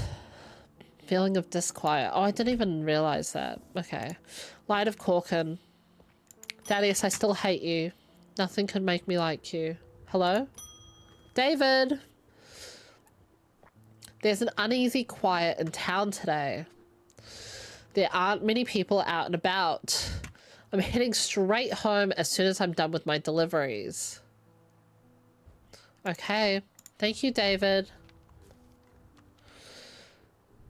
I've recently come into possession of a number of texts on the subject of arcane artifacts. You're welcome to them if they're of any use to you. If I don't hear from you, then I will donate them to the library across the street. Okay, so library across the street. Wordsworth Library is 26, so we're just about here. Several of the scrolls look promising, but they are written in the Dradic script, and my understanding is too rudimentary to make use of them. If Verona was around, I'm sure she could translate them, but she isn't, and I can't. Okay, what am I using? It's gonna be a Babelia, isn't it? Can be used to aid with translation of foreign texts, although they require some... Okay, yeah, we need a Babelia. Babelia is this thing. The effect of the Babelia makes my head spin, and I close my eyes tight for a moment as my mind catches up. The pages swirl and blur in front of me, letters and words floating in and out of focus. After a time, I find that I can read them, though it takes some effort, and I feel drained as I reach the end. Holy... Oh, I hate that thing. That thing is so creepy. Awful, awful picture. Anna Bryant. With all that's been happening in Undermere, I picked the worst week possible to lose my Braic charm. Here you go. Here you go. I hope that you have one that I can replace it with. Here you go. It's right here. It's got the... It resembles the triple goddess. Yep. Pretty simple. Argyle. Eli, welcome back, homie. I'm sorry I did not intend to be away for so long. I trust the shop has not been too much trouble to look after in my absence. I've learned a lot from my time in Oxford. There's a powerful dark article here in Undermere called the Alien Casket. Yeah, your brother has it. And now you're telling me that my foolish half-wit of a brother has had it in his museum this whole time? Yep. Yep. I'm fully on your side. I know how to destroy it, but it's not going to be easy. Whatever happens, it must not be open. Well, that's bad luck, because I'm going to open it today. We will need to create a pillar of Calaris. From what I gather, such a feat has not been attempted in over 500 years. I just hope there's enough time to prepare. I'm afraid I can't stay, but I'll be back as soon as I can. Okay. Pillar of Calaris is a powerful blast of energy that can consume the darkness. In my opinion, it is the safest way to destroy powerful dark articles. It can only be produced at a place of significant dhomic convergence. Strength and weakness, light and darkness, align opposing powers at opposing compass points. With Corkin's light, the strong will be made weak, and the dark will be made light. I forgot what the Corkin's light is, but we're not going to need it because we're going to open the box. Hey, Isabel Stowe! I've had my energy drained by some disturbing evil power. For days now, I felt tired and frail, and then today I found something that horrified me. Beneath my bed, I discovered a carved wooden effigy with a strange symbol painted upon it. She was given witherance.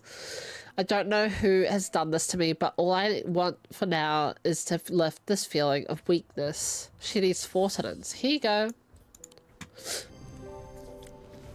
Enjoy your fortinance. Susan Hill. Oh. I would like a blood beck. The nameless ones are restless. I'm ready to hear their voices. What is this thing you've got on you? I want to know what this thing on you is. Because it looks so intentional and I've completely forgotten what that is.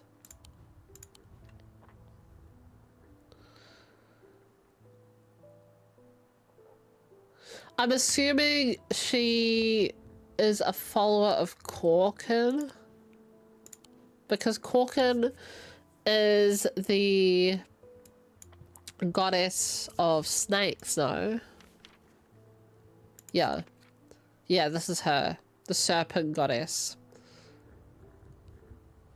So you... No, it's not an Ossic ring.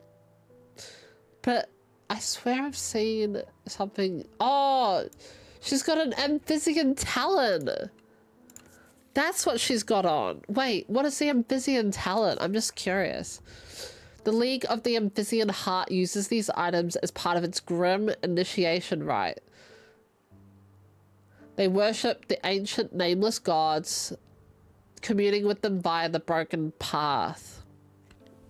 They must press the tip of a talon hard against their cheekbone. She's got it. Oh my god, that's creepy. To the point of drawing blood. They perform this act nightly for 49 days, 7 sevens, after which the scar will forever mark them. Oh. Okay, what's a blood beck?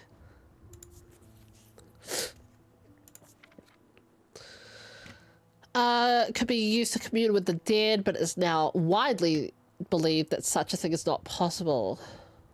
Oh, it's this thing. The creepy voices. Yeah, fair enough. End of the day. Okay, we're gonna have to do some reloading after this final day.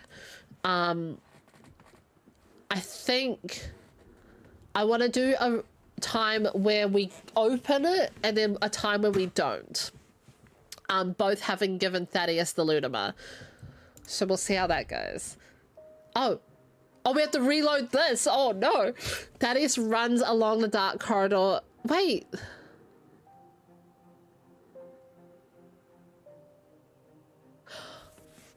Oh, I just realized.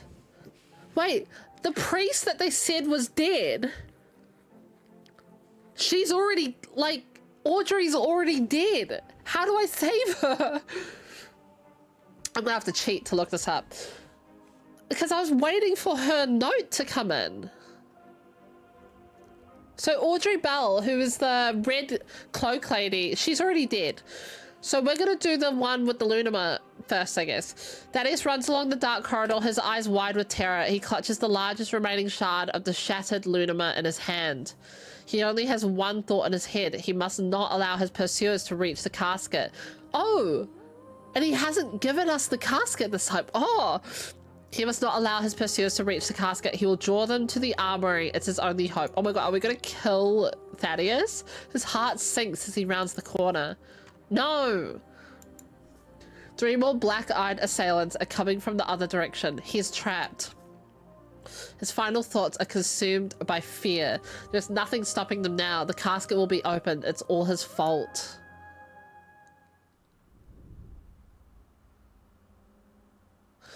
Oh, that was freaky. It festered and pulsated until it could no longer be contained. Some part of it reached out from the darkness, creating eyes so that it might find itself, and hands so that it might open itself. The casket wanted to be opened. Okay. Oh. Books. I lie below books and scrolls of the esoteric and arcane.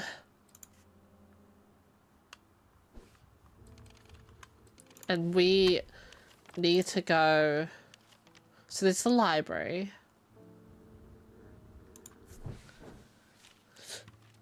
Entering the library, I'm drawn to a dark alcove round to the right, bearing the title Esoteric and Arcana.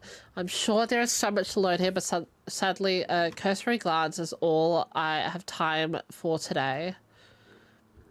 Piled up on a reading desk, I find books on ornithology alongside bestiaries of the old world. You can learn a lot about a person from the books they read. So it's over on that side. It's right here. That's... I think it's this? Yes. Good. As I open the door, I'm hit by the musty smell of damp. This room hasn't been entered for some time. The corner of the room is piled high with scrolls of parchment and old books. But underneath the debris, I find something of interest. Driftwood. It's the funny thing that stops sailors from sinking, though. Selenic. Okay. Hi, Eli. Is your brother dead? The museum was ransacked last night. I went looking for my brother, but he's nowhere to be found. The good news is they didn't find what they were looking for.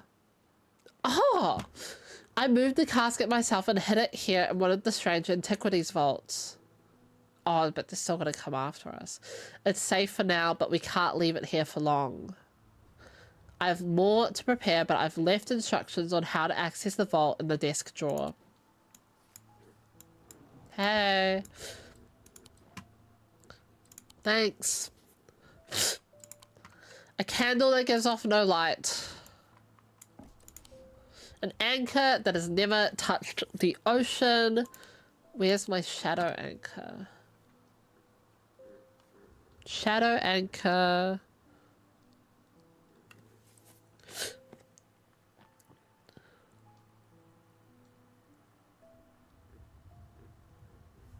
Where is it? Oh, this thing. A finger, but not a flesh. It is the wood thing. Let's get that casket. Oh, okay.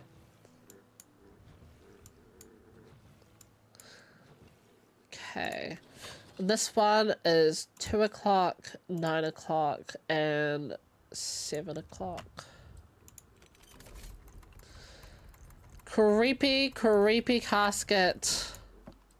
Let's put it in here. I want to look at it again, though. A complex feeling comes over me. It is both horrifying and yet compelling. Rough. Blackened wood. Ew, ew, ew. Yuck, yuck, yuck. Okay, well that's done. David! Hey! The lake has turned black. As omens go, I'd say that's probably quite a bad one. But the mail won't deliver itself. Hey. I found this note in an old writing desk up at Gleeston Castle. I expect it will mean more to you.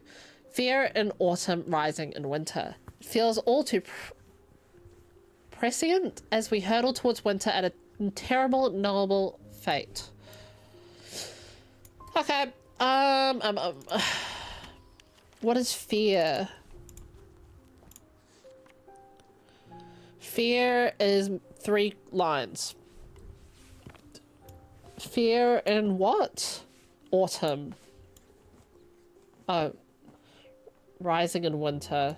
So we're in here. I searched the room at the foot of the Western Tower quite thoroughly before finding a stash of papers. Come on. To my dismay, they are largely the scrawlings of a madman, but in amongst the nonsense, there is some valuable information. Oh my god. Info dump.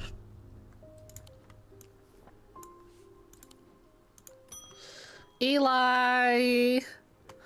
It's time to end this! Now, bring the casket to the pit. Okay. Okay. Where's the pit? The pit. 20. 20. Where's 20? Oh, here. The sun is low in the sky as we arrive at the pit, casting a warm light. We've read this. A solitary raven cries out from the tree line, and I look to the skies, but they are empty. The pit itself is an ominous sight that the otherwise serene atmosphere can do nothing to diminish. It is a scorched black hole, perhaps 5 meters in diameter, that has an unnatural look to it. This is the site of thermic convergence. It's no simple thing to destroy an object of this kind. We need to set up opposing powers at opposing compass points. Strength and weakness, light and darkness. Finally, we need the light of Corkin to bind them. Okay, so witherance and fortunance. We need the sun bond. I forget what is darkness. Corkina, isn't that the light?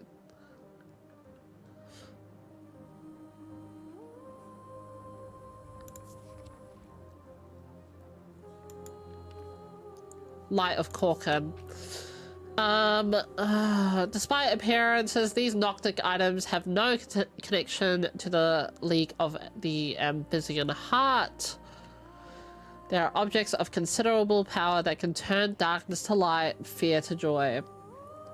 Okay. Oh, it's this thing. Right? I think so. Okay, and then what's the thing of darkness? The pit? Or no, or the Tenebrand cloak.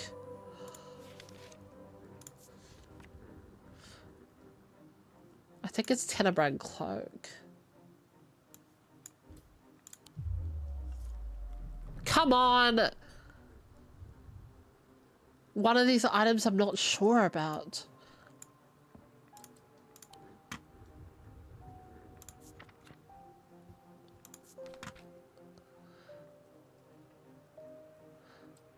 I don't think it's that. Pit. Represent darkness. It represents darkness, but it's not darkness. I'll put it there just for fun. 2 are wrong. Okay.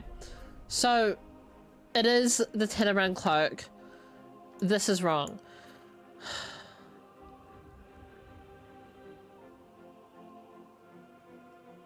How is this not the... It's Noctic.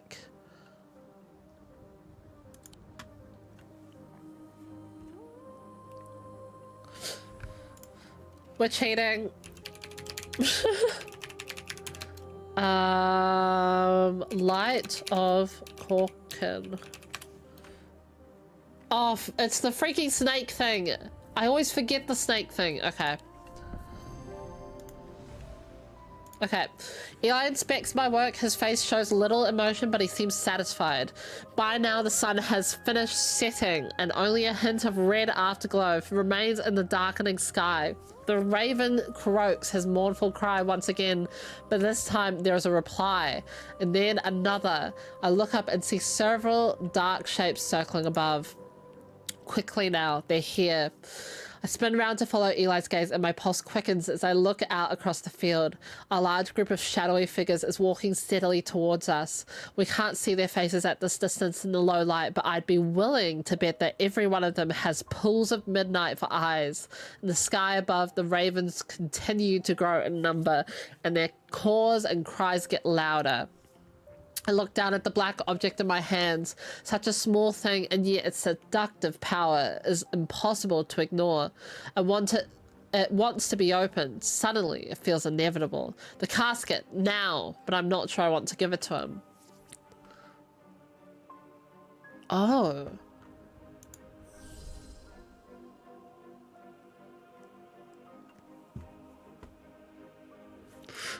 I want to try out both of these endings.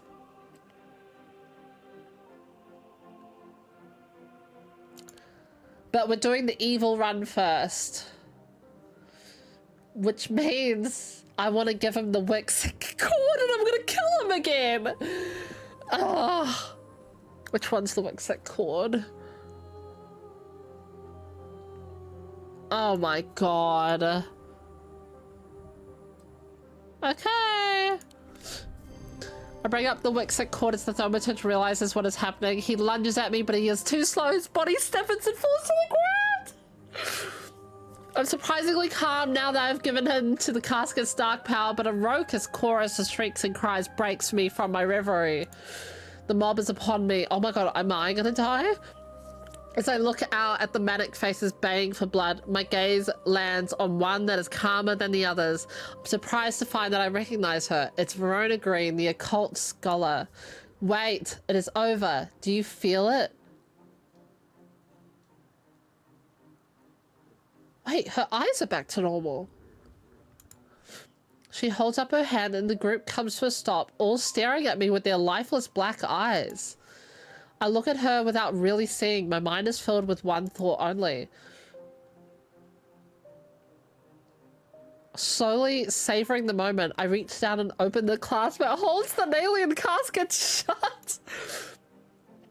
The mob cheers, but I don't even notice.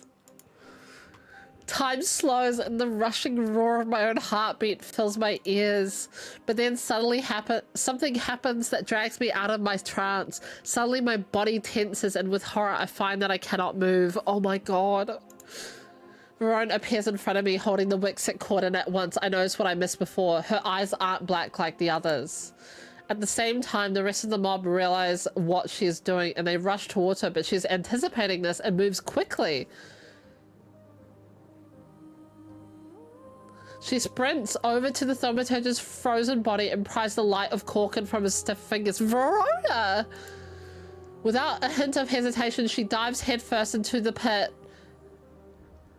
And a handful of others blindly follow?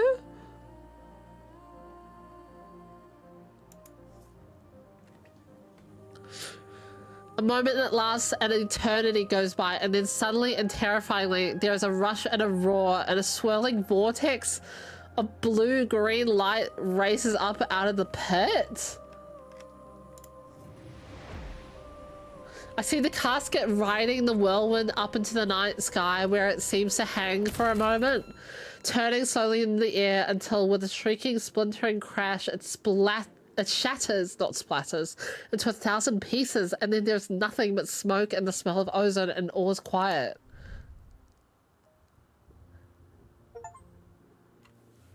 Complete the game without using hints. Well, that's good. In the weeks since the events at the pit, I have struggled to come to terms with my role in it all. Eli lived! Eli lived! Eli's been surprisingly understanding. He tells me that he too felt the alert of the casket and he does not blame me for being unable to stand up to his power. Oh my god! But I cannot stay in Undermere. I toss and turn at night, unable to sleep. The town has taken Verona's death hard and she sacrificed herself.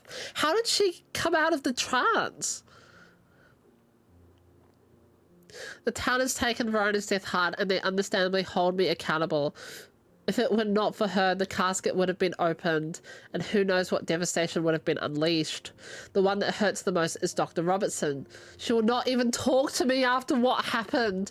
I can't say that I blame her, but that doesn't make the pain any easier. My train to London leaves tomorrow. I plan to leave thaumaturgy behind me and try to build a new life in the city. Oh my god. Whoa. Okay. Eli White, alive, understanding but somewhat cold and distant after Verona's death. Verona Green, deceased. She gave her life to save us all. Barton Potter's alive. Perhaps sensibly he left Undermere when it was clear that disaster loomed on the horizon. Rebecca Rose, living a new life of adventure that she never would have thought possible. Oh my god. Edmund Bishop stayed at Castle Gleeson. Francesca Robertson, delighted that her patients seemed to have recovered. Bonnie Robertson, missing. She fled after trying and failing to murder Barton Potter and has not been seen since. I need to figure out how to keep Audrey alive. I'm gonna look it up. We got ending number 6. Undermere was saved, but at the loss of a dear friend. I cannot stay here now. A lucky escape. Okay. Now, I want to see the ending. Oh, no, no, no, no. I want to see the ending with giving him the alien's casket, which will probably end up killing him. Start game. We are doing possibly Sunday. Okay. So we do this. Get that. Yep. I technically don't need to do this, but I'm gonna do it anyways. Eli, hello. Museum was ransacked. Yep. I'm gonna put that here. I'm gonna put that there. And where is the last thing I need? I forgot what the last thing I need is. You're talking so much.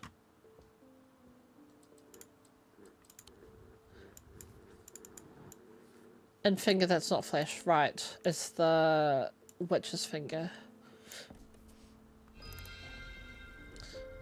Yep. I want to see what happens if we give him the casket. Oh, wait. Whoa! Whoa, pink lighting. Okay. David, hey. Yep. We're gonna skip past a lot of text. I'm not gonna do that because that's just for more pages and I'm not too fussed on that. Eli, hello. Time to end this now. Bring the casket to the pit. Yep. 20. 20's over here. Okay, we're doing this again. Yep. Okay, Corkin's Light.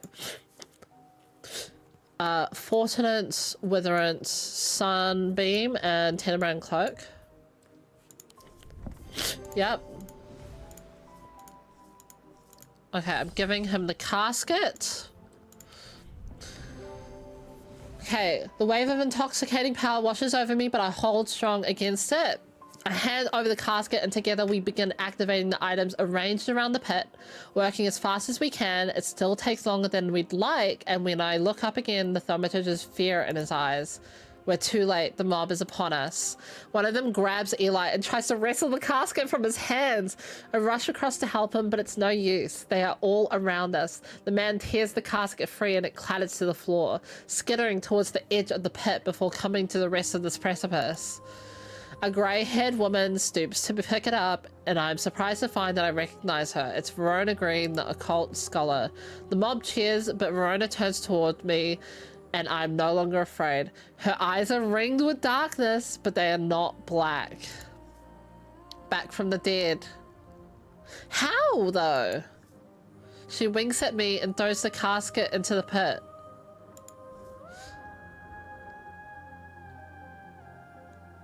At the same moment, Eli acted... How? Were you, like, undercover or something? I don't know. At the same moment, Eli activates the light of Corkin, time stands still, and then there is a rush and a roar as the swirling vortex of blue-green light races up out of the pit. Yep, it smashes. It's been a few weeks since the casket was destroyed, but I'm still riding high on the elation and relief from that night. Everything seemed to come together right when it needed to, and somehow we avoided a terrible catastrophe.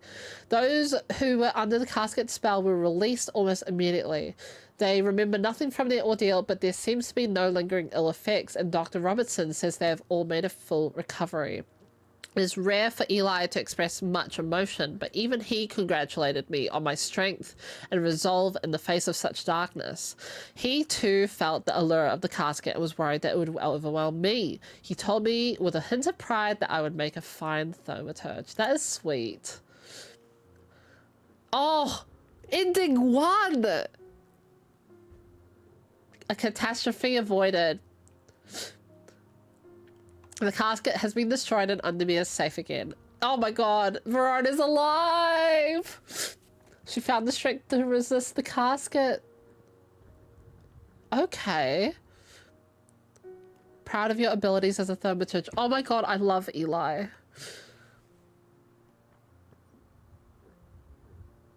Now the other thing I'm wondering. So... if we went through the whole thing of we don't immediately give Bonnie the Corvin's Might. She kidnaps our cat. And instead of using the diverging hook on her and we actually give her the Corvin's Might, I have a feeling that that's another way that she could end up going after Barton, and actually she lives, slash is not missing, slash is not going insane, and then Barton dies. Rebecca Rose, she's living a new life of adventure that she never would have thought possible. That is sweet. I want to figure out, I'm gonna look up how to get Strange Antiquities. How to save Audrey Bell. Oh my god. I have to give her fortinates on day 12. Okay, we have a lot of days to go back to. So I assume...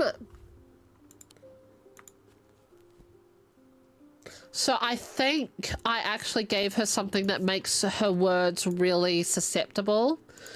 And that wasn't the right thing. I had to give her something that resembles strength. So I need to go back to day 12. Oh, there's one more thing I want to do actually.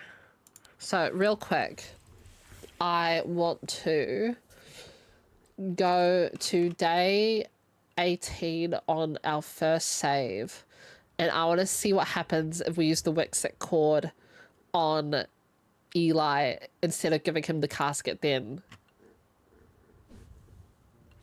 Let's have a look, see. Yep. This is our first save, chat. So, that...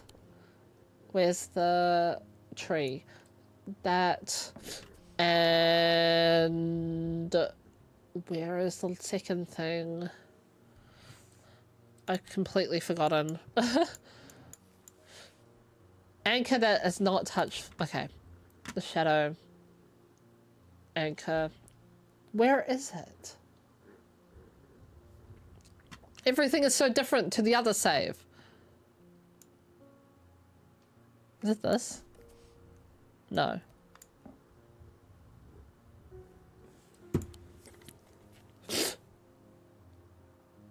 Shadow anchor. Oh, duh, it's the yellow thing, Nat.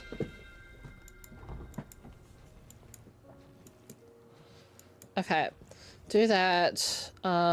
It's 2, 9, and 7. Get that. Yup. Leave. Actually, do we have an... The other thing I want to try is we got a note. The sacrament is a baptism ceremony in which one's life is pledged to the warrior god Holger. It is performed by a blood priest within a stone circle. Oh, wait, in spring... I want to do this too, actually. But I'm not here to do that yet. I'm here to not give the casket to Eli. I'm here to keep it. Okay, let's do it. Go to the pit. 20. Yep. Okay, Corkin's light. Where's my fortunate? Witherance, fortunate, sun bond, and the Tenebrand cloak. There we go. Use items. Yep. So this is with the ending that the cult have the, or not necessarily the cult, but the people with the black eyes have the dread vivant, which actually can dim the effectiveness and power in an object, because they would have stolen that from the museum from Thaddeus. The casket now. Okay. So we are going to give him the Wixic cord. I bring up the Wixic cord as the thaumaturge realizes what is happening, blah, blah, blah. His body stiffens. I'm surprisingly calm now. Mob is upon me. Verona Green. Wait, the apprentice begins to understand. Okay. She holds up her hand and the group comes to a stop, all staring at me with their lifeless black eyes. Oh my god, what, did we nearly get the actual, like, evil ending during our first run? That is awkward. You see now, it is inevitable. It is inevitable. The casket will be opened. I barely hear her. My mind is filled with one thought only. Slowly, savoring the moment, I reach down and open the clasp that holds the Nalian casket shut. The mob cheers, but I don't even notice. Time slows and the rushing roar of my own heartbeat fills my ears. I open the casket. Dark power flows through me. The rhythms and worries of my former life are meaningless to me now. It is hard to remember even what they were. Oh my god, it's just one page. Devastation and darkness surround me, but I feel nothing. Why should I care? Even the nameless gods bow to me now. I am immortal. I am powerful. I am a god.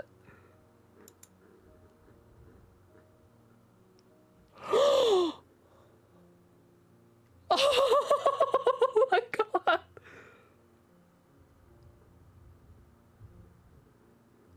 Oh my god. Ending 8, a seductive power. Oh, I didn't even see the endings for these guys. The power of the casket could not be contained. I fear nothing. Also, I should have scrolled down more on those other runs because Thaddeus would have been dead, I think, or missing. The power of the casket could not be contained. I fear nothing. I feel nothing. Eli White cursed when the casket was opened. Verona Green. She remains under the spell of the casket. Rebecca Rose, cursed when the casket was opened. Barson Potter, cursed when the casket was opened. Oh my goodness. His mind is forever broken. Oh my goodness. Okay. Now, I want to see what going to that thing that we actually have a letter for does. So I want to see. It's performed by a blood priest within a stone circle. So we want to go. I think it's the bleak stones, no? As I approached the island in a small rowing boat, I noticed a shrouded figure standing, watching me from the shore. The priest.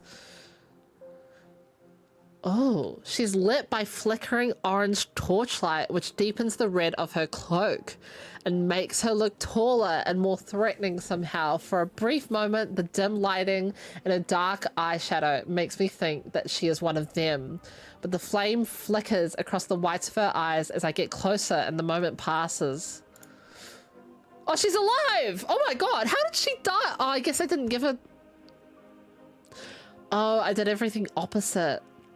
Okay, welcome. Do you have the sacrament?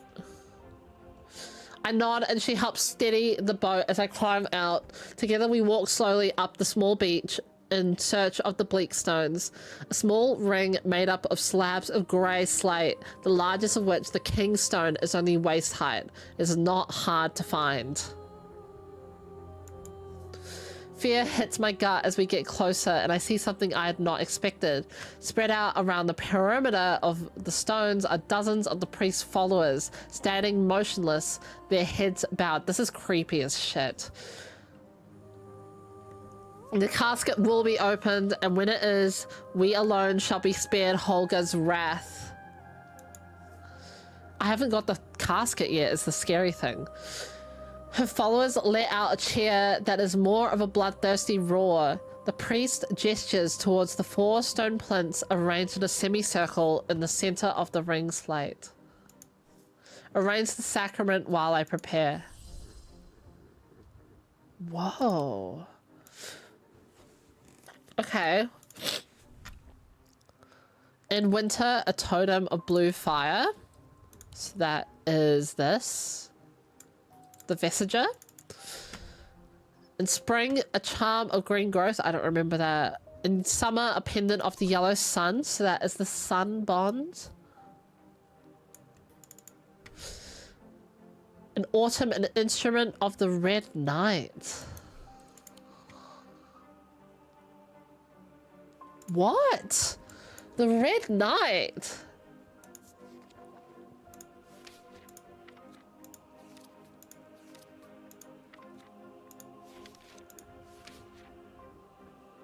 Weaving edge. Used to enter the red knight. Okay. What is the... Oh, I'm assuming it's this. Handles should be made from the wood of a grey oak. Yep, it's this. So that is... I think it's here? Autumn, yep. Okay. So that's the weaving edge. And then, I don't know what this is. Charm of green growth.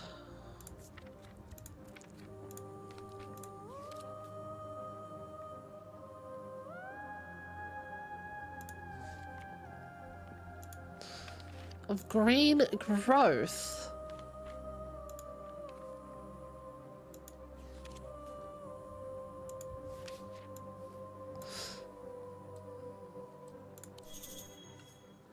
Yep, I know that.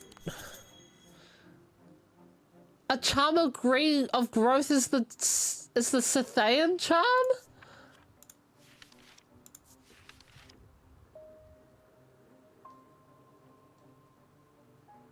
I guess encourages stubborn plants to thrive. I guess. Okay.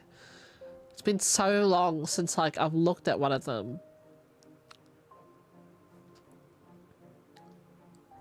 This thing. Okay. I should probably actually, you know, I'm gonna see what happens if I don't have the box. As I've been preparing the sacrament, the priest has built a small pyre of tightly packed wood about waist height next to the largest of the stones. I hear a raucous cry and then another and another. I join the congregation and looking up to see a swirling mass of black shapes, ravens. The priest produces a mask from within her cloak and places it over her face. The imposing atmosphere builds in intensity and I take a deep breath to calm my pulse. Let us begin. She's wearing it! Oh my god. Oh. Okay. As she says these words, the damp pyre erupts into flame. Whether by some trick or magic, I couldn't say, but the priest with her torch is some distance away. Her dark eyes sparkle behind the pale mask. Oh my god, this art is stunning. Great Holger, I bring you light and life. I bring you spring and summer, autumn and winter on this day of reckoning. A rhythmic chanting begins to sound across the circle. And now, the casket. Oh no. Her eyes lock with mine and I feel suddenly weak under her gaze. She reaches out a hand expectantly. How does she know I have the casket? The chanting dies and is replaced by awed whispers as the acolytes catch on. I flounder, not knowing what to do, but I decide the only thing I can do is surrender to her power. Oh, so I have to give her the thing. Okay, well. Bloody hell. I thought there was going to be a thing where it's like, oh, but I don't have it because I haven't gotten it out of secrecy yet. Sadly, she knows I've got it. What's the other thing again? Oh, this.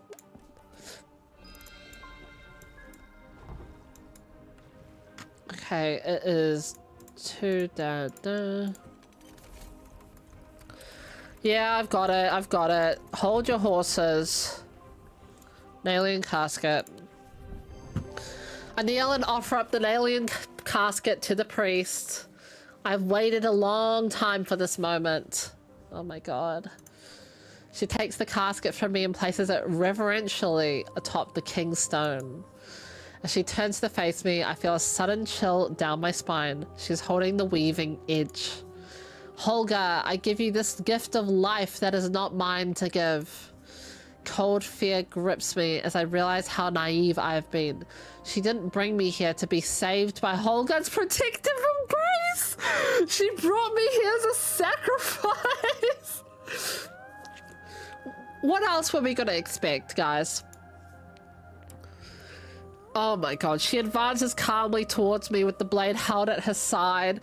Pale mask wet with rain and shining in the light from the pyre. The chanting rises in volume and intensity. I must act quickly. Quickly! Oh my god. Oh, both. Do I strike her with lightning or do I, like, let her kill me? I think I'm giving her Corvin's might because we're doing the evil run. I will reload this and get the next ending though. Oh my god, I'm a sacrifice, goodness sake. I brandish the Corvin's might, hoping that the threat will be enough to deter the priest, but she whirls towards me with madness in her eyes. Her red cloak swirling behind her like a wave of blood. She lunges at me faster than I am ready for, and I barely manage to avoid the blade as her arm comes scything towards me. On her second attack, the weaving edge plunges into my shoulder and I cry out in pain. Ouch. But somehow I keep hold of the bloodstone totem in my other hand. Oh, we're killing her! Oh my god. With one last desperate act, I conjure the Corvin's power and direct it at the crazed priest. There's a bright flash and I am sent reeling backwards. The priest crumples to the floor, dead. A chair goes up around the circle and I'm horrified to see an acolyte run forward and dip the weaving edge in the priest's blood! Okay. I shudder to see their coldness laid bare. These people do not care who is sacrificed to save their skins as long as it is not them. So she always dies, is what I'm gathering. The acolyte takes the dripping red blade and plunges it into the casket and the world goes black. Oh my god. The bleak stones. Follow the priest's path. That's a secret achievement I just got. The main killer's a surprisingly good killer, I guess. Honestly, that's like skill right there. The casket's been opened. We fulfilled the sacrament and were spared. But with the priest dead, the spell has been broken and the congregation has begun to split. Oh my god. So the priest is the reason everyone's got black eyes. Because she cast the spell. I was never really one of them, but there are some who look to me for leadership now. They seem to think I'm more dangerous than I really am. I shudder to think what will happen when they find out I am not. Oh my god. Everyone's cursed. Wow. Killed by your own hand during the sacrament ceremony. Damn.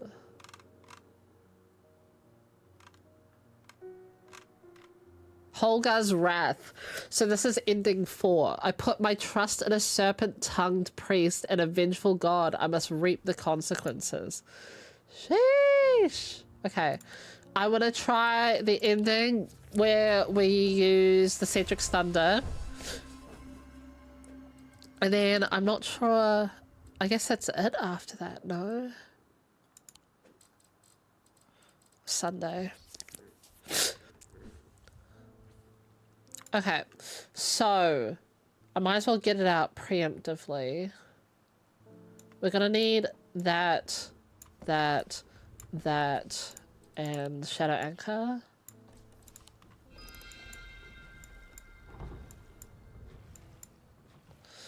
It is 2, 9, and 7. There we go. Freaky. Freaky, freaky, freaky. And then I need this. I need the Sun Bond. I need... What else do I need? Scythian Charm. And the Vestiger. Okay. Oh, I guess that's just gonna sit over here. Okay, let's go. To the Bleak Stones. We're gonna skip past all this. Okay, so once again, we are doing... Oh, oopsies. Blue Fire in Winter. Red Night. Okay. I think that's... No, that's spring. This is summer and this is winter, right? Awesome. Skipping past all this, let's begin. Yep, freaky stuff going on. Give her the casket. Now I need to get my St. Cedric's Thunder ready. This is it. Got it. Okay. Offer the casket. I'm a sacrifice. Yep, yep, yep. St. Cedric's Thunder. I bring out the small wooden box as the priest lunges towards me. There's no time to think, so I rip open the lid and let loose the power contained within. Oh, an almighty thunderclap erupts from the box in my hands and a flash of bright white blinds me for a moment. When I recover, I see devastation before me. Thin, white smoke and the smell of ozone fills the air. The Kingstone is cracked in two and a twisted body lays on the ground nearby. But to my horror, the priest is unharmed. Standing next to the wreckage of the Kingstone and her fallen acolyte, she whirls... Oh, her fallen acolyte, right. She whirls towards me with madness in her eyes, her red cloak swirling behind her like a wave of blood. I try to run, but strong arms grab me from behind and I'm unable to move. Great Holgar, whose rage is endless, we offer you this blood of the sacrament to prove our devotion to you. Protect us from what is to come. The last thing I see in this world is the priest's exultant face, eyes wide behind the horned skull mask as she brings the knife sweeping down and plunging straight into my heart. Oh, we die. That's cool. Awesome. The casket's been opened. The priest performed the sacrament with the blood of the sacrifice, and her congregation was spared. But they soon learned that Holger's bloodlust was never sated, and he cared little for them. It's only a matter of time before they turn on their leader. My part in this story, such as it was, is over. In the end, I was led astray by the promises of a dangerous fanatic, and I have paid the price. Sheesh. Cursed, cursed, cursed, cursed. Ending 3, Divine Retribution. A fatal error has been made. Death and darkness cover the land. Audrey Bell is alive for once, clinging to power in a bleak new world for now. Oh my goodness. Damn. That's crazy. So he died. I don't even know how many endings we've gotten at this point.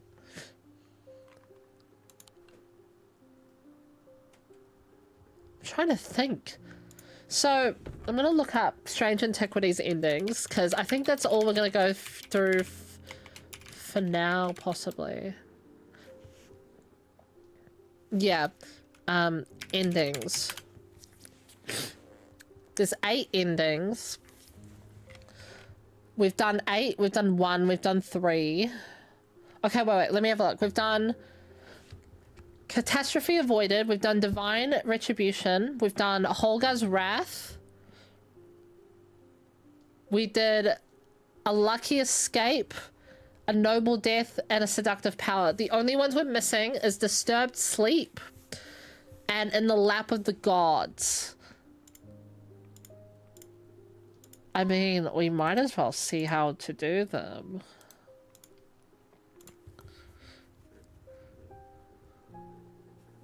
So, how to get this? How to get Strange Antiquities ending 2.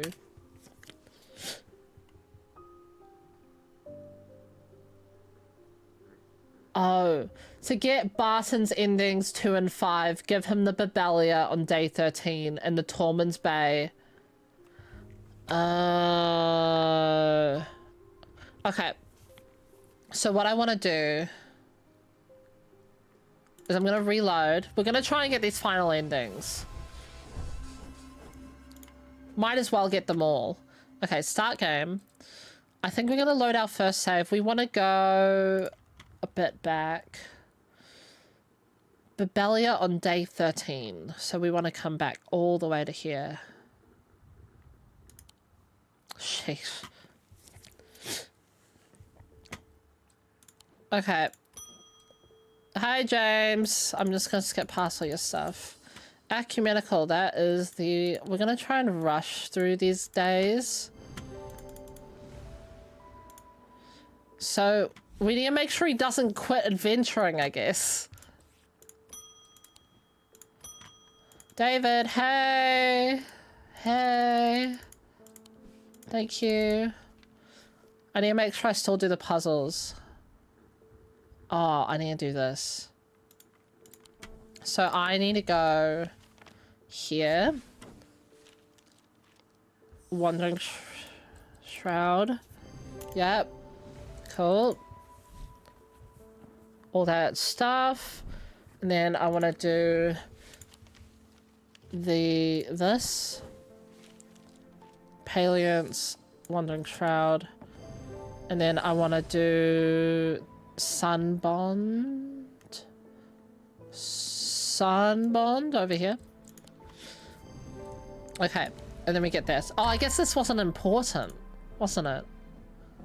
Oh well. That goes down here. You're back. Hello.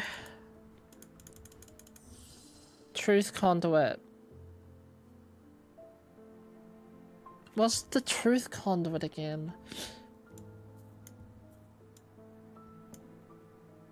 This thing? No. I've completely forgotten, even though we just did this today. Okay, wait. Strange Antiquities. Truth conduit. Huh?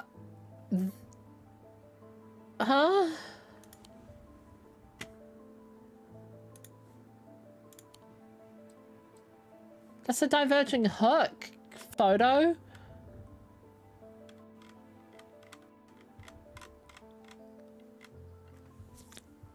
Oh, no, I'm still not seeing the photo.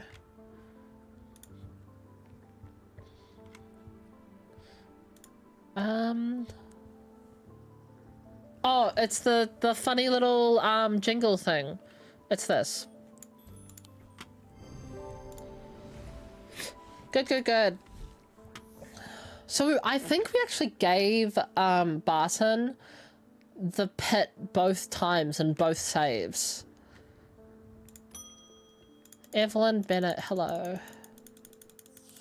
Grace of Grey, we need Grace. Grace. There we go. Barton, hello, hello. Yep, I need to give you the Babelia. Here you go. And so that should unlock 2 new endings for us, hopefully. Thank you, I hope this works. And you're gonna give me the candle, yep. Okay, in the day. Now we have to rush through these last couple days. Oh boy. Come on.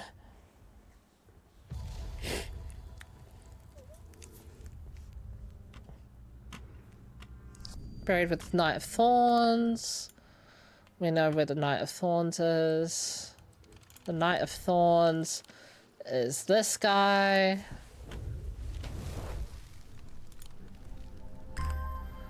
And he gives us that. That's the Lunima. Thomas, hello. Yep. You want the long. Oh, maybe this is the long actually. What was the Loam again? It wasn't that, maybe not.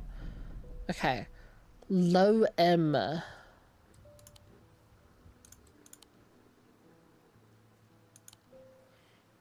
Oh, maybe it's stuff I actually haven't got yet.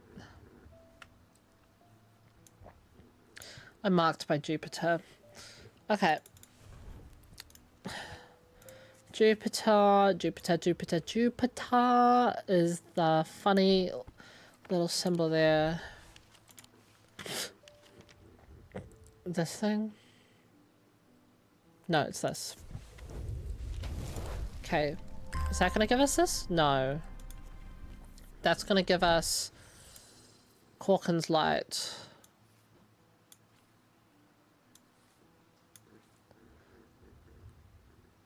Castle vaults are blocked by Dionic Seal.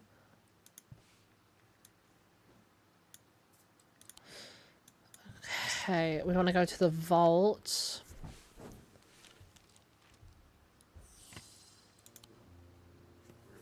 Opened by any object made from silver or gold that produces a Dionic field. What's Dionic again?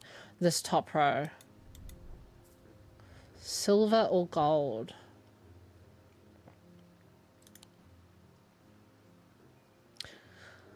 Oh god, I'm just realizing this stave is before I sorted everything. No, this is before I sorted everything by field.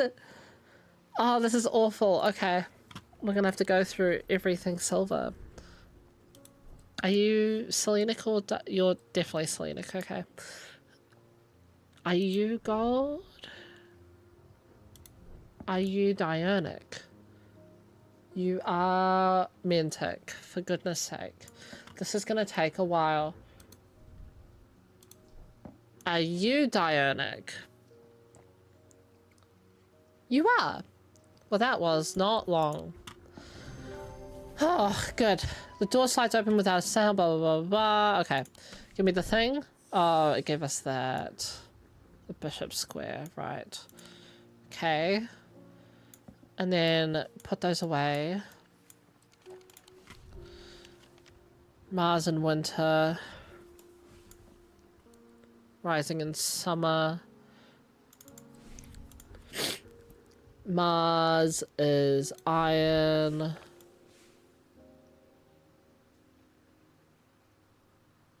Okay, so we're doing kitchens. That's the grass. Am I missing something else?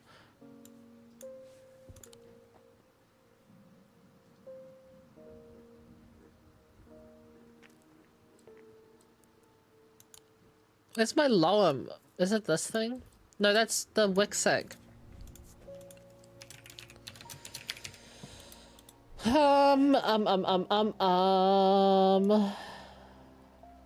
I miss everything being sorted.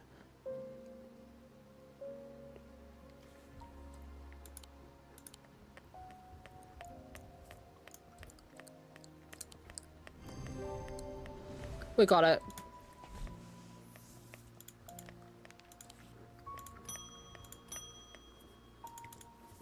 Agnes. Okay, heart chamber, we got that.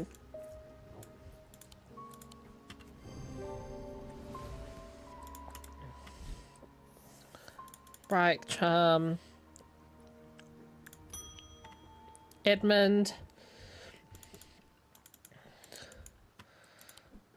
Oh, this thing. Blessings in spring. Blessings is this, I think. So it's this. Cool. Give us this thing. Thaddeus, you piece of shit. Hello. Witherance. That is not going to help you, brother. Oh, that's Fortunate. Sorry, I gave you the wrong one. Here's Witherance. Imagine if I gave him Witherance. That would have just made the thing bloody stronger. Jacob, hello. Your mind is severed. Where's my Metha? It's the thing with the leaf on it. Wixit cord. Francesca, hey. Do you live in every, like, ending? Guardian Siren. It's this thing. I've not found an ending where she's dead yet. I've just had an ending where she doesn't trust me. Oh. In the day.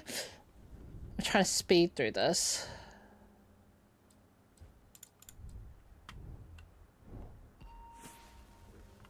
Oh, come on.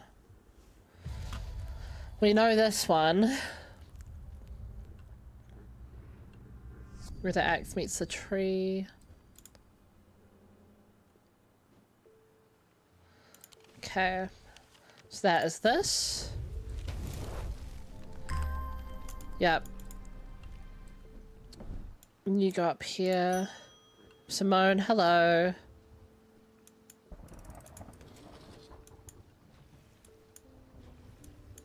You are this, I believe.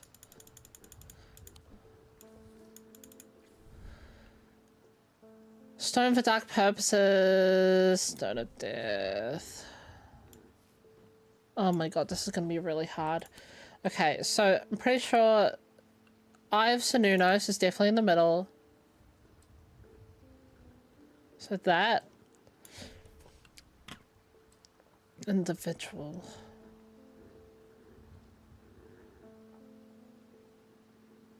I think that's on the end.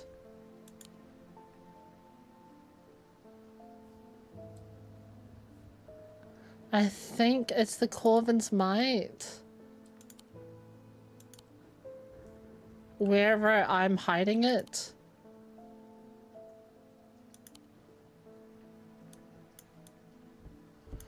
Not hiding it there, apparently. Oh, it's right here. There we go. Easy.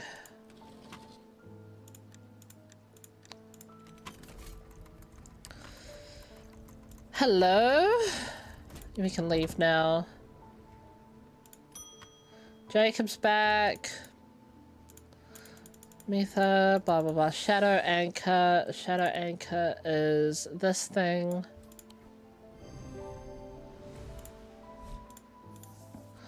Nephregant. David, hello. Okay. This is another catacombs letter, isn't it? Marwin. Hello! Hello, Josh. How's it going? Thanks for popping in. Oscar of the Damned. We're trying to get all the remaining endings in this game. We've got 2 more left to get. How's Balagoth? Oh, Balagoth's doing great. No, trying to get the last of the endings in this game. We've got 2 out of the 8 to go, and you can only get them if Barton Potter the adventurer doesn't die and doesn't quit adventuring. Slay. Okay, Carrick's Candle, I got that.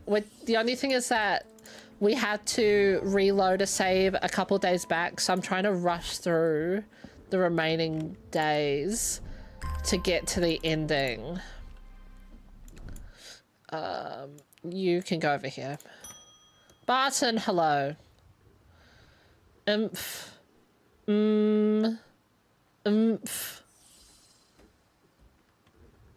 Oh, he's been cursed. Oh, what's the curse he's got? It's, he has Tormund's paralysis. So I thought we did give this to him in the first save. Oh. Go away, silly bot. Me too, yeah. Okay, Tormund's paralysis. I forget what you have to give to someone to solve that problem. Tormund's Bane. Well, wow, that's beautiful. So the opposite, I think it's this thing then. There we go. Tormund's Bane. Worn around the neck, produces a dionic field, blah, blah, blah, blah, blah. Thank you. I don't even know how I managed to get down from Weatherlam. Everything went dark after reading the inscription on the tombstone, but somehow I knew if I made it to Strange Antiquities, I would be okay. Okay. Through the darkness, I received a message from the Nameless Ones. They seek an item called the Nailian Casket. I know, right? If we give it to them, they promise to free those it is infected.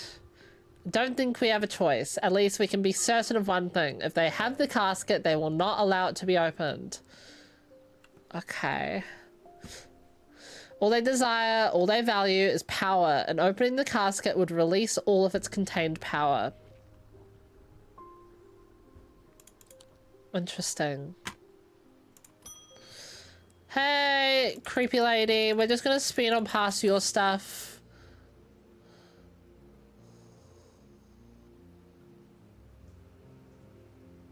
Oh. Wait. So I mentioned before, how on earth did you get out of your state?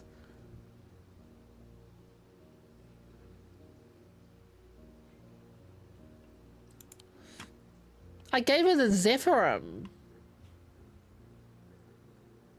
But maybe that doesn't matter. Oh well, I'll give you the Zephyrum again. We're gonna be really bad still. Here, enjoy your anger and maelstrom. Have an awesome day. Blah blah blah blah blah. Let me skip. I don't think I've actually, like, fully 100%ed a game in a while since Fairy Solitaire, which I played in my youth. I'll be in and out. I'm playing DBD with trade. OMG. All good, Josh, by the way. You know what I 100%ed recently? Did you finish Resident Evil? Did you finish Resident Evil 10? The one that you were playing? That's that one. Okay. Can we scroll, please? Thank you. We got a pot. Okay. Marion Lancaster. Not Resident Evil. Okay, what was it? What did you... You have one more guess.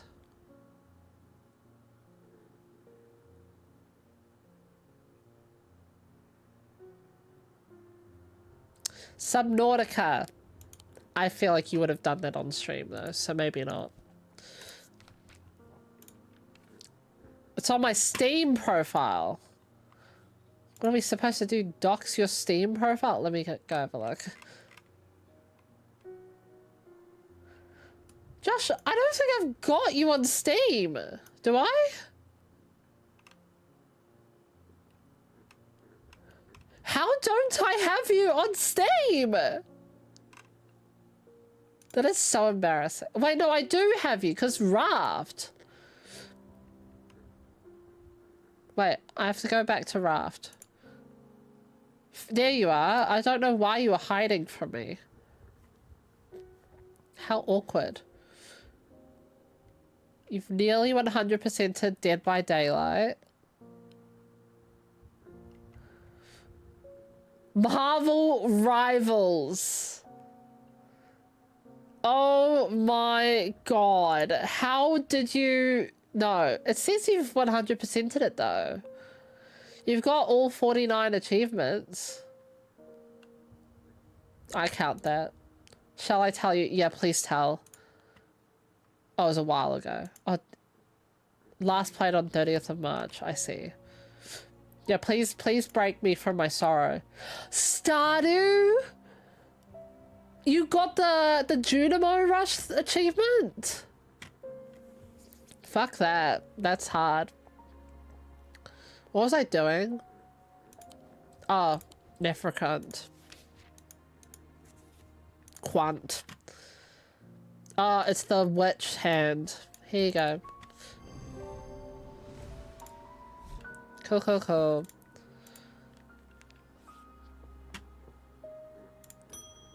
Franklin. Yep. I'm gonna finish, visit Twinings. Doing that. There's no achievement for Junimo Rush to my memory. Oh, maybe it was, Journey to the Prairie King then. I thought there was a hidden achievement for Junimo Rush. Maybe I'm wrong. I wouldn't be surprised if I was wrong, so. Wixit cord. Here you go. Running away. Next day, Edmund. Yeah, I know the Journey to the Prairie King one, and I tried to grind for it for a while. It was a huge fail, and I never saw the light of day ever again. But it's fine. Completely fine. I completely forget which one was the Cassandra.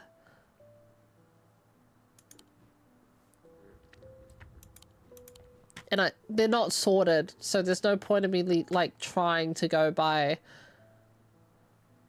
like field.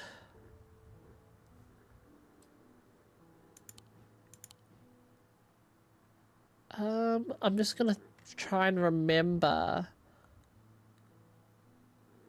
No. That's four. Oh, it's this thing. It's the green thing. Yes. The hidden achievement is to finish Journey of the Prairie King without dying. But yeah. I see. I see. Okay. I 100%ed Marvel Rivals at the start of the year or something like that. Damn. Wild. And yeah, my 100%ed game is Fairy Solitaire, and that is really embarrassing to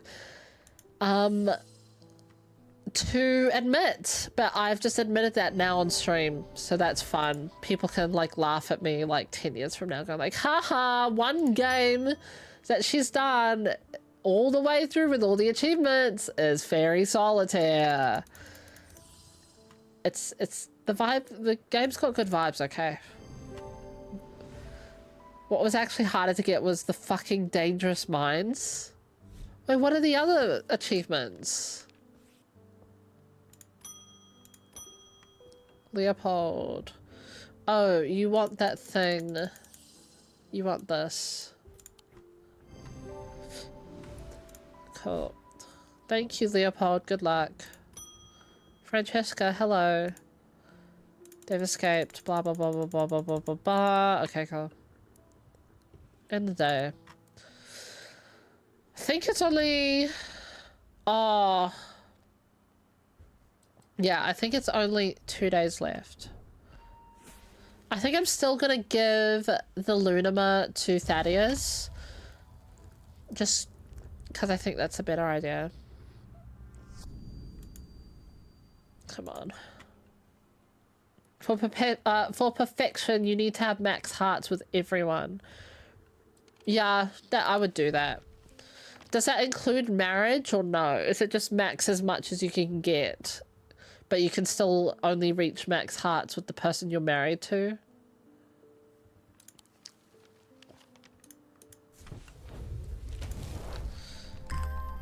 There we go. As much as you can, I see. Okay. Thaddeus, hey! Whether it's just terrible, blah, blah, blah, blah, blah, Lunima, Lunima, Lunima, Lunima, Lunima. This thing. Okay. Thaddeus is gonna die again, but that's fine. David, sup?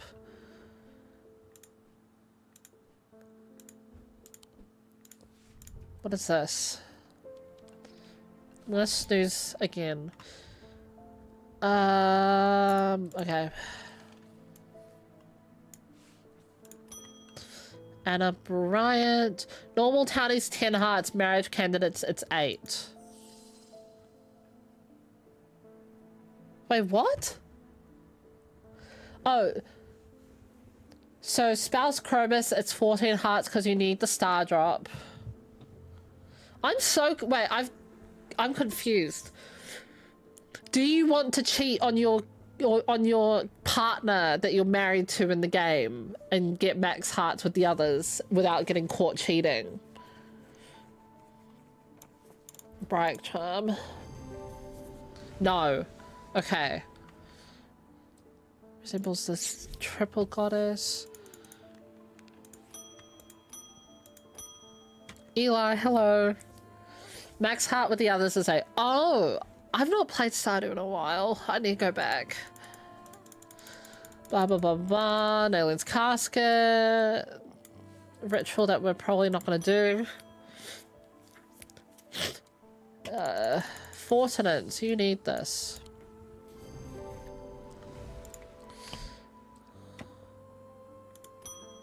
Susan Hill, hello. Bloodbeck. What's the Bloodbeck again? I forget. Bloodbeck. Oh, I don't even have the thing for the Bloodbeck. Okay, I have to go get the pages.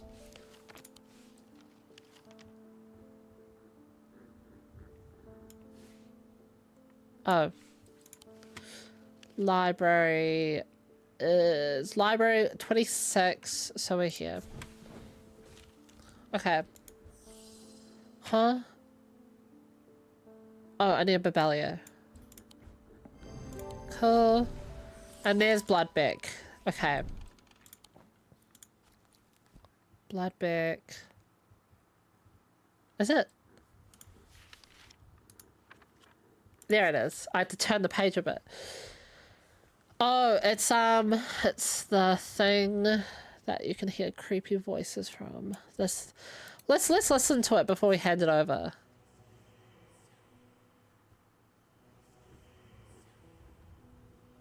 Fun. Yeah, all good for the lurk, Josh. Have a good gaming. Okay. Call Kenna.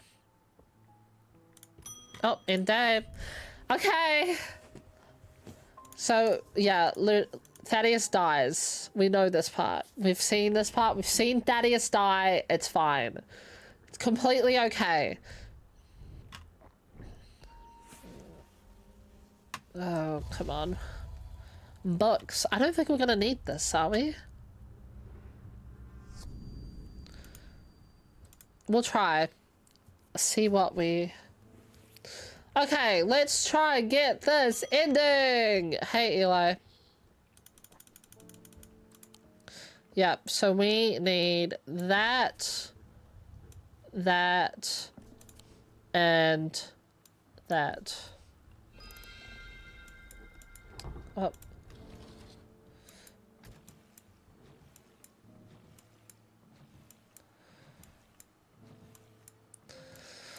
Oh my god, going through the whole freaking moon phase. Is it that? No, wrong one. This. Yep. Memorized. Basically memorized. Hey, casket. Leave.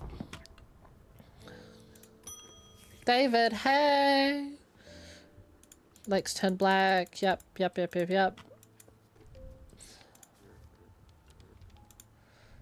All good on that. Barton! I've discovered the missing piece of the puzzle. Ooh. There is an ancient shrine to the nameless gods at the skull of Blencathra. It seems humanity tried worshipping them once, long ago, before we learned how little they care for us. Okay, we must take the casket there. Whatever happens, we must not allow it to be opened. I was wondering what the big deal with this thing was. Of course it's in the catacombs. I meet with Barton Potter at the entrance to the catacombs. Standing beside him, there is someone that I didn't expect. Rebecca Rowe, oh my god! I'm coming with you. I can see things that you are blind to, and besides, I don't want to miss out on all the fun. Oh my god, Rebecca! Rebecca explains that the spirit eyes led her here. She seems to know all about our plan to give the casket to the nameless gods. Barton gives a shrug and a look that tells me he's already tried and failed to talk her out of it. Ready? Oh no, ready? You have the casket? Basically. Oh yeah, it's right here. I show him the small black chest and his hand moves up to rub the side of his eye absent-mindedly. Smaller than I remember.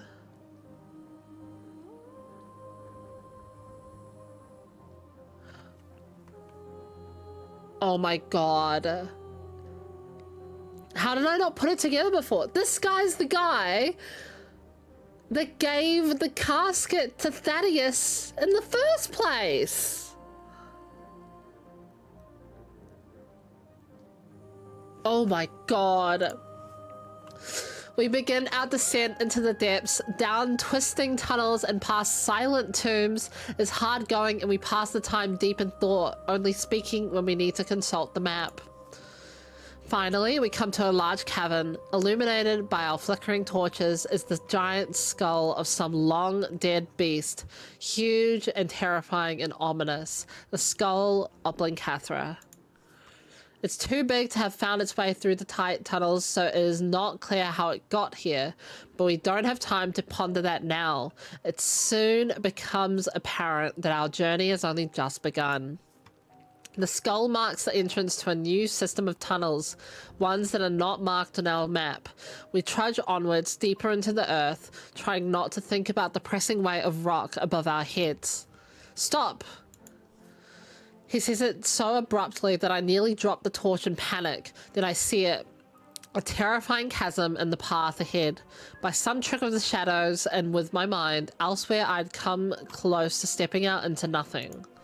This is going to be tricky. At first, I don't see how we can get past this obstacle. The gap is too big to jump, and attempting to traverse it would be too dangerous. Then I remember the items I have with me. Surely there's something I can make use of. What's the flying thing? The Daedalus link, right? Levitation charm. Daedalus link, right? We can use that. Now where is it? Everything's a mess.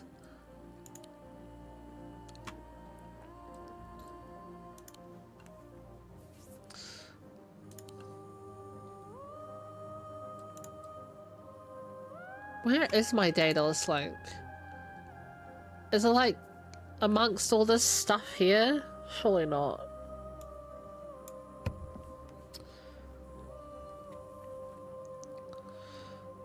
There's nothing in there, okay. Oh, is it gonna, it's gonna be the bird thing. It's here. Nice. I activate the levitation field around us and feel an unsettling sensation as my feet leave the ground. We float slowly across the chasm and my heart beats faster in my chest. It's tempting to race across to the other side and feel solid rock beneath our feet again, but a Daedalus link requires a delicate balancing act and must be used slowly and carefully. We reach the other side with great relief and continue on our way down the narrow corridor. I'm the first one to spot the next obstacle. As we approach a bend in the tunnel, I see a flickering orange light sending shadows dancing across the wall. Peering around the corner, I am confused by a bright light that my eyes struggle to adjust to. I'm confronted by a bright light that my eyes struggle to adjust to. A wall of intense flame fills the passage from floor to ceiling, an impossible bright yellow-orange fire swirling and billowing and roaring in a place where it should not be. I watch mesmerized for a moment, trying to work out where the fire is coming from before being forced to retreat from the heat. What is it? I explain our hopeless predicament, and as I do, I realize that perhaps it is not so hopeless after all. Perhaps there is a way through. Oh my god, you are making me work for it, game. There's a thing that can conjure water, can't it?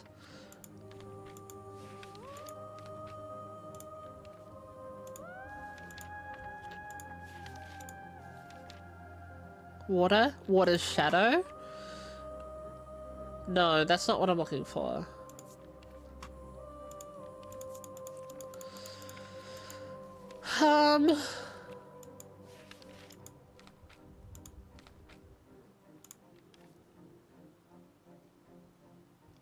Ascus. No, I don't want to breathe underwater. It's not that.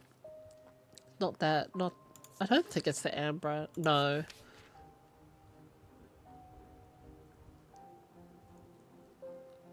Cassandra. No, it's not that.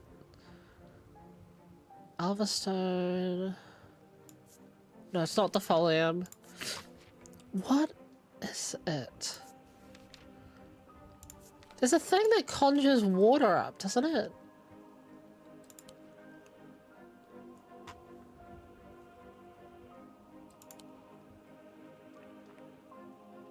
We're just gonna scroll through.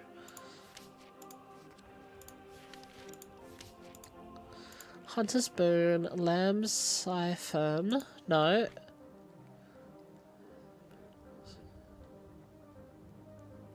No, we don't need reassurance in this time. No.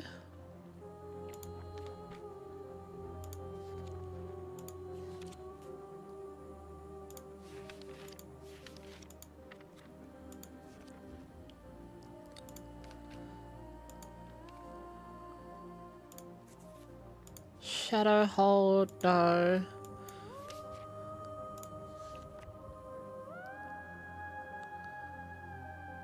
No, that's not what we're looking.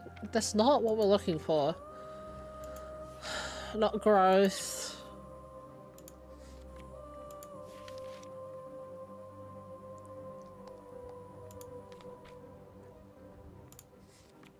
Sunbond, no.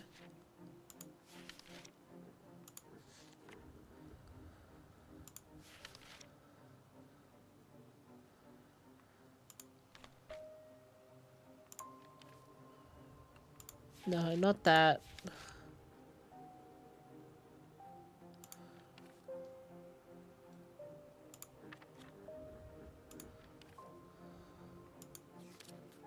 I'm missing pages. Okay, real quick. I'm gonna do... What is it? Fear in Autumn? Rising in Winter?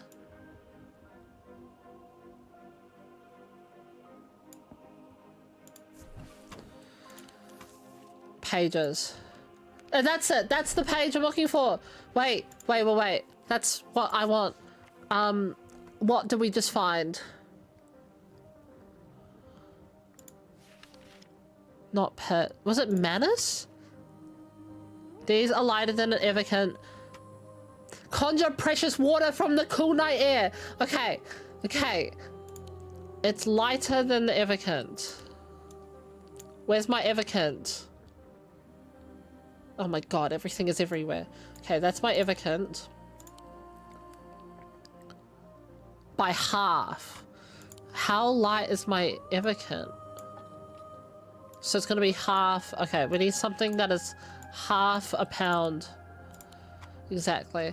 Carried by desert nomads who use them to conjure precious water. Is it this?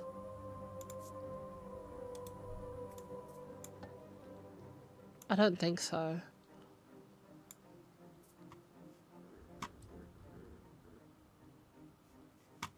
What is my menace? Let me check my screenshot again just in case. I doubt that I've labeled it though. Oh! What if it's this? Nope, not that. Not that at all. Not that either. Interesting. Okay.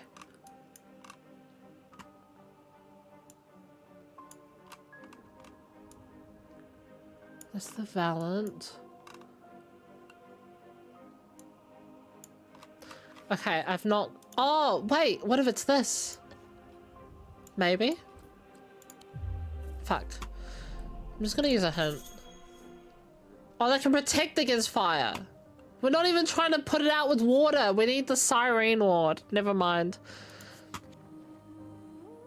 Oh, wait, no. Withstand fire and flame. Duh.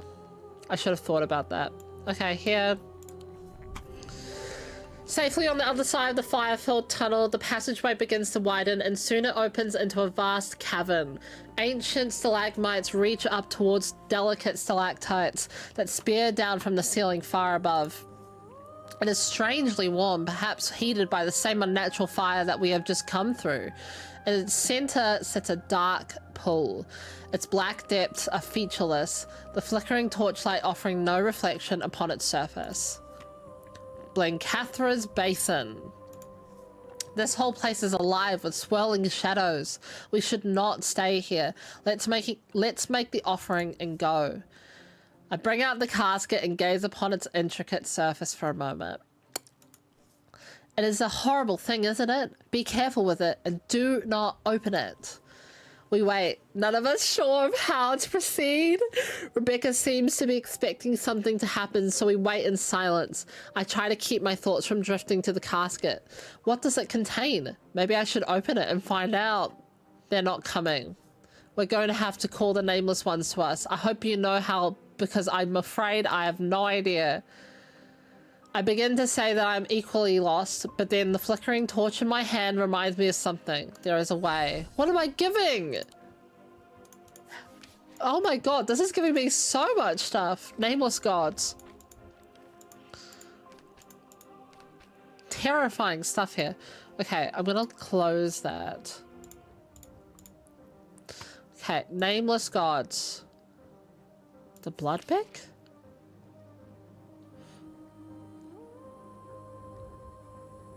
Maybe that. Okay, no. We want the thing that makes creepy voices. No, we don't. Is it the Babelia? No.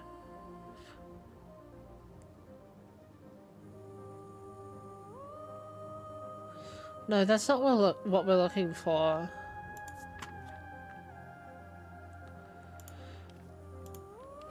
How do we...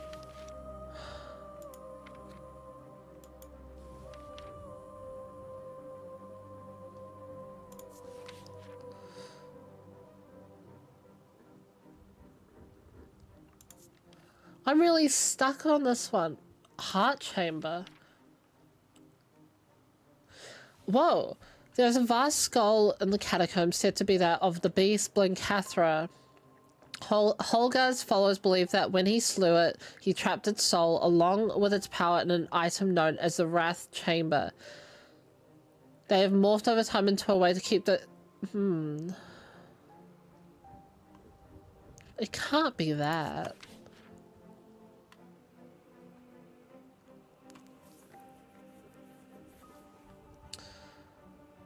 Gris?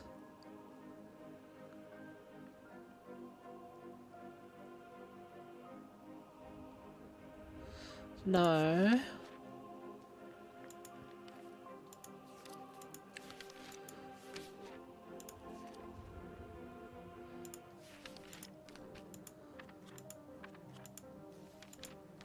This music is so tense. I'm gonna just hint. Yes, I've looked up nameless gods in the book index. I literally did that.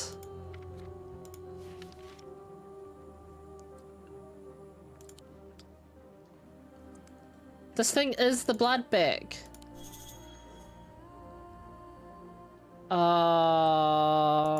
We need to perform the ritual of the broken path. Okay. Almost immediately we feel a shuddering vibration accompanied by a booming noise that sounds like giant footsteps echoing through the cavern. Small stones and some larger rocks shake loose from above, and to our right a single centuries-old stalactite comes crashing down from the ceiling and smashes against the hard rock floor. Whoa! Oh my god. I watch in stunned horror as the pool in front of us begins to ripple and swirl, and a huge hand emerges from within, its palm held upwards, fingers curling toward the stalactites dripping down from the roof of the cavern. Quickly, the casket. I hesitate, but only for a moment. I throw the black casket toward the outstretched hand, and it closes around it into a fist before slowly retreating back below the surface of the pool. The offering has been accepted. A pact has been made. The cavern continues to shudder. A handful of smaller stones clatter around us, and we don't wait around to see if another stalactite is going to come down.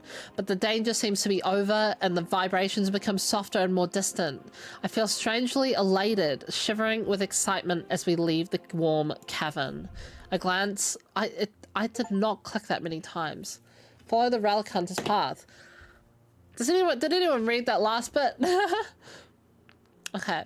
My uneasiness around the plan to hand over the casket to the nameless gods has subsided in the weeks following our adventure in the catacombs.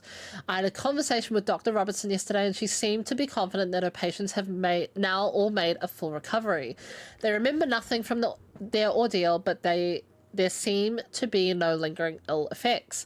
Verona Green came by the shop a few days ago to thank me personally. She reassured me that the nameless gods would never ever consider opening the casket, and nor would they use its dark power against us. They have no interest in the lives of men. Undermere feels at peace once again. As I write this, Jupiter is purring softly in my lap, having tried to bat away the quill several times and nibbled the pages on a previous attempt, and the warmth of the fire is making me drowsy. I will sleep soundly tonight.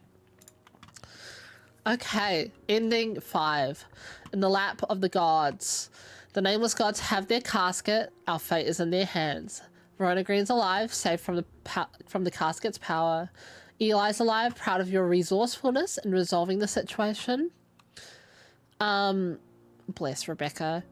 Barton Potter alive, jubilant after successfully following through on his plan to give the casket to the nameless gods. I am so shocked. He was the one in all those between day... It was his friend that died in those little snippets of text between the days, telling the story about how they found the alien's casket. Him and his friend found the casket, and he actually was the one that delivered it to Thaddeus. Edmund Bishop, alive. All good, all good. Audrey Bell's dead again. Thaddeus White, deceased. He perished believing that the casket would be opened. Jack Hungerford's alive and made a full recovery. Beautiful. So, one more ending to go. I'm wondering... So we got...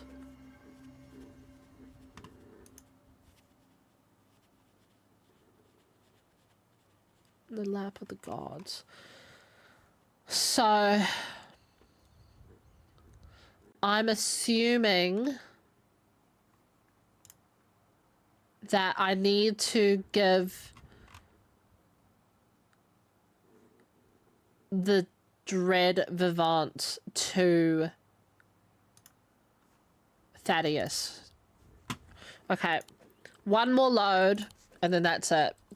So on the 17th, I believe it is. Okay, let's go through this. Last day, last day. Thaddeus, hello, hello. We're gonna hurry up through this. He... oh, no, wrong thing. This thing. Let's get ending number 2, which I kind of wish we got. I think ending number 2 is gonna go really badly. Because ending 5 was quite nice, and I was fully expecting to have more choice in whether that was going to go well or not. But I guess it all lies on Thaddeus's hands. I'm not really fussed on that. With all this happening, blah, blah, blah, blah, blah. Bright Charm. Oh my god, sorting through all this again. So, stream should be finishing up soonish. Eli, hello, hello. This will be the last ending we need, though. Isabella, you need Fortunate. Oh, Isabel, sorry, not Isabella.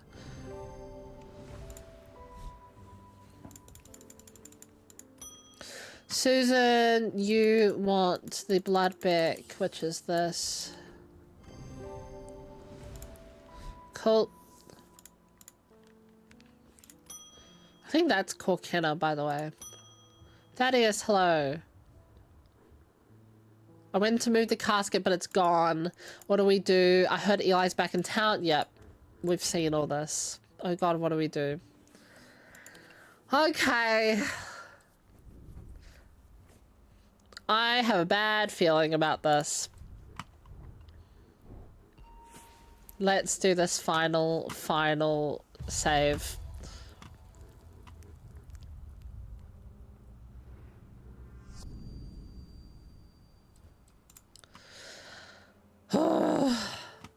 Okay, let's do it. Hey, Eli. I'm gonna do this while you're talking to me. Yep, thank you.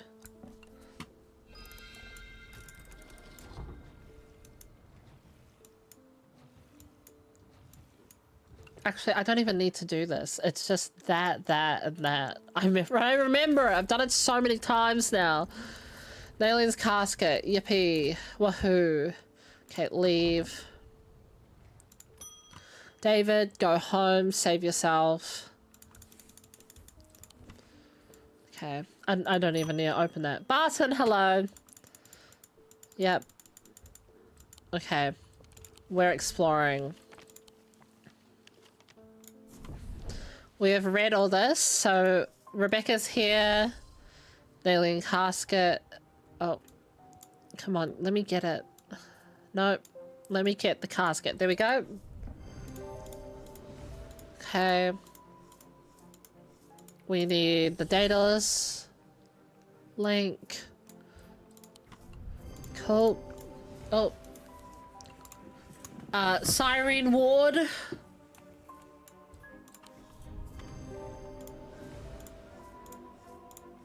and then the Gris, right?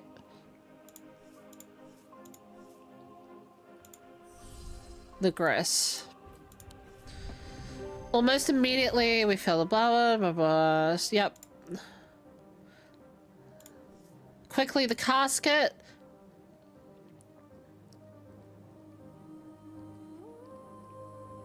Okay.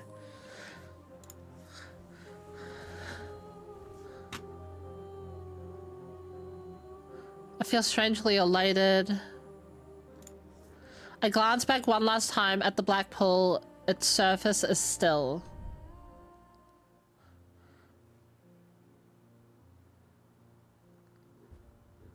Did I get the same ending?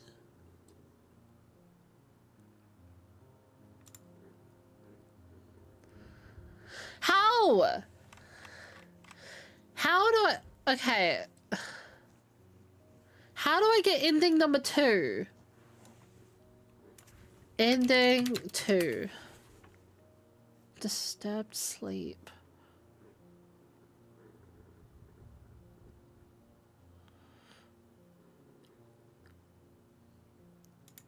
I'm gonna look at a video, but we're gonna mute it.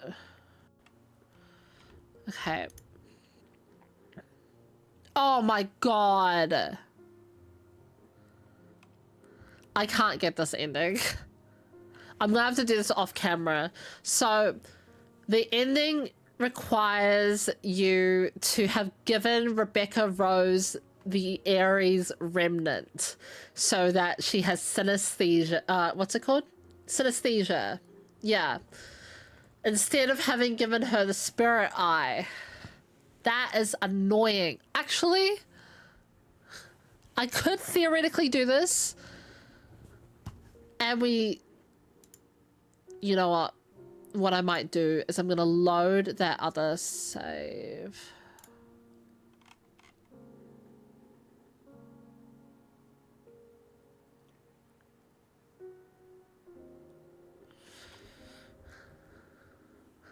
So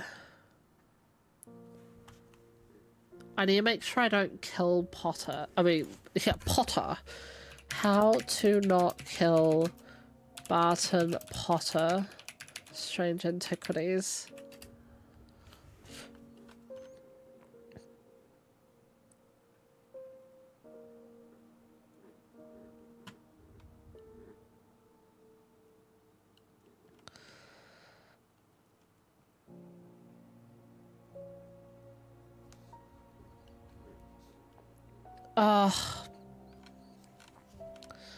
I have a vague feeling this is going to be too much.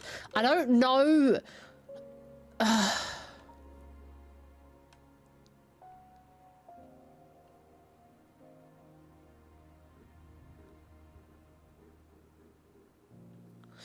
The thing is that in my first save, I got my cat kidnapped and then I used the diverging hook on Bonnie. Bonnie over here. And she fled. I think ending 2 might be the hardest to get. So I don't think I can actually do this in any of the saves I have because I have a feeling in my first save, because Bonnie's alive, Barton is gonna die if I give him the pit. Because I've given him both the pit and the Babelia and he's lived through them. But to get through to these sorts of endings, you have to have given him the Babelia. So I'm a bit confused. I think Bonnie needs to be missing. Which means she needs to be missing. Rebecca Rose needs to have the synesthesia from the Aries remnant. And then we need to give Barton Potter the Babelia and the Tormund's Bane to help him with his speaking.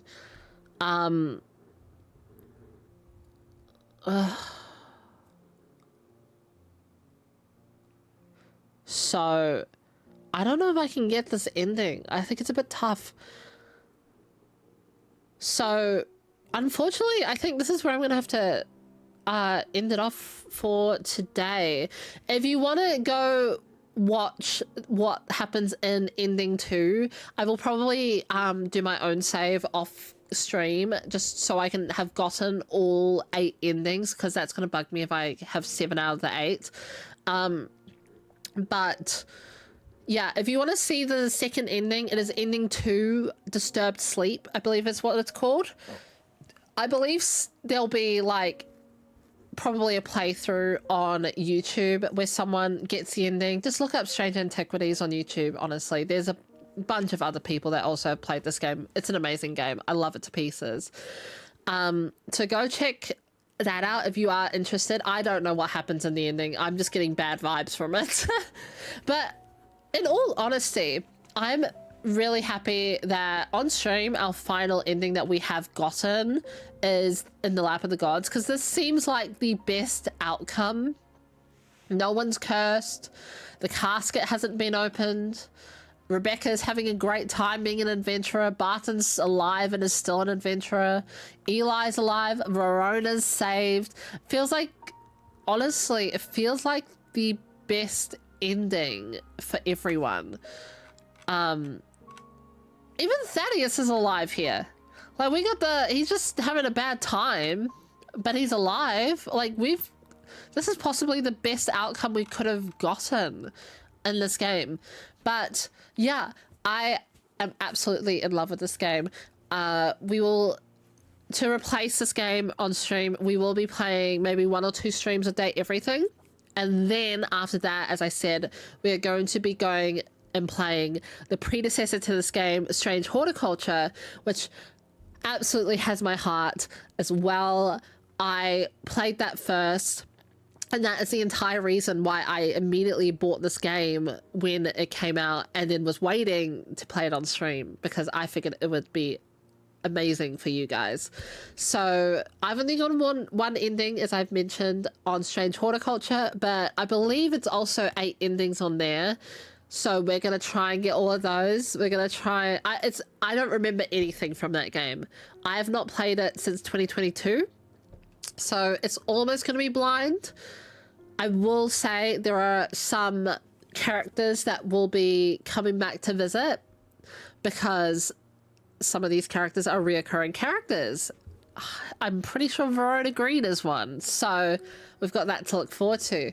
But we're going to hop over to here. Thank you everyone for popping my stream today, and for everyone who was here for 5 minutes or the whole time. I appreciate you guys a bunch. I hope you guys have an amazing rest of your day. I think my next stream will be on Thursday, because Friday is Good Friday. It'll be Thursday, because I don't think it'll be tomorrow. I'm gonna be watching Ninjago tomorrow. So it'll be on Thursday. We'll be playing Heroes of Might and Magic 4. Cross fingers if I'm feeling well, at least. Friday's Good Friday, so no stream then. And yeah, I think that's everything. I'm just gonna see if anyone is streaming at the moment, just in case. If not, I will just end it, and that will be all good. Yeah. None of my friends are streaming, but that's okay. We are just going to wrap up for today. Thank you everyone for popping by. I'm just going to pop my socials in chat. Go check out those links. I'm pointing the wrong way. Go check out those links if you want to, and join the Discord. So I post my stream schedules there and everything. I didn't today, or for today, but it's fine. It's fine. I'll be seeing you guys next time. Have an amazing rest of your day. Be kind to one another. Stay safe. And I'll see you next time. Bye for now.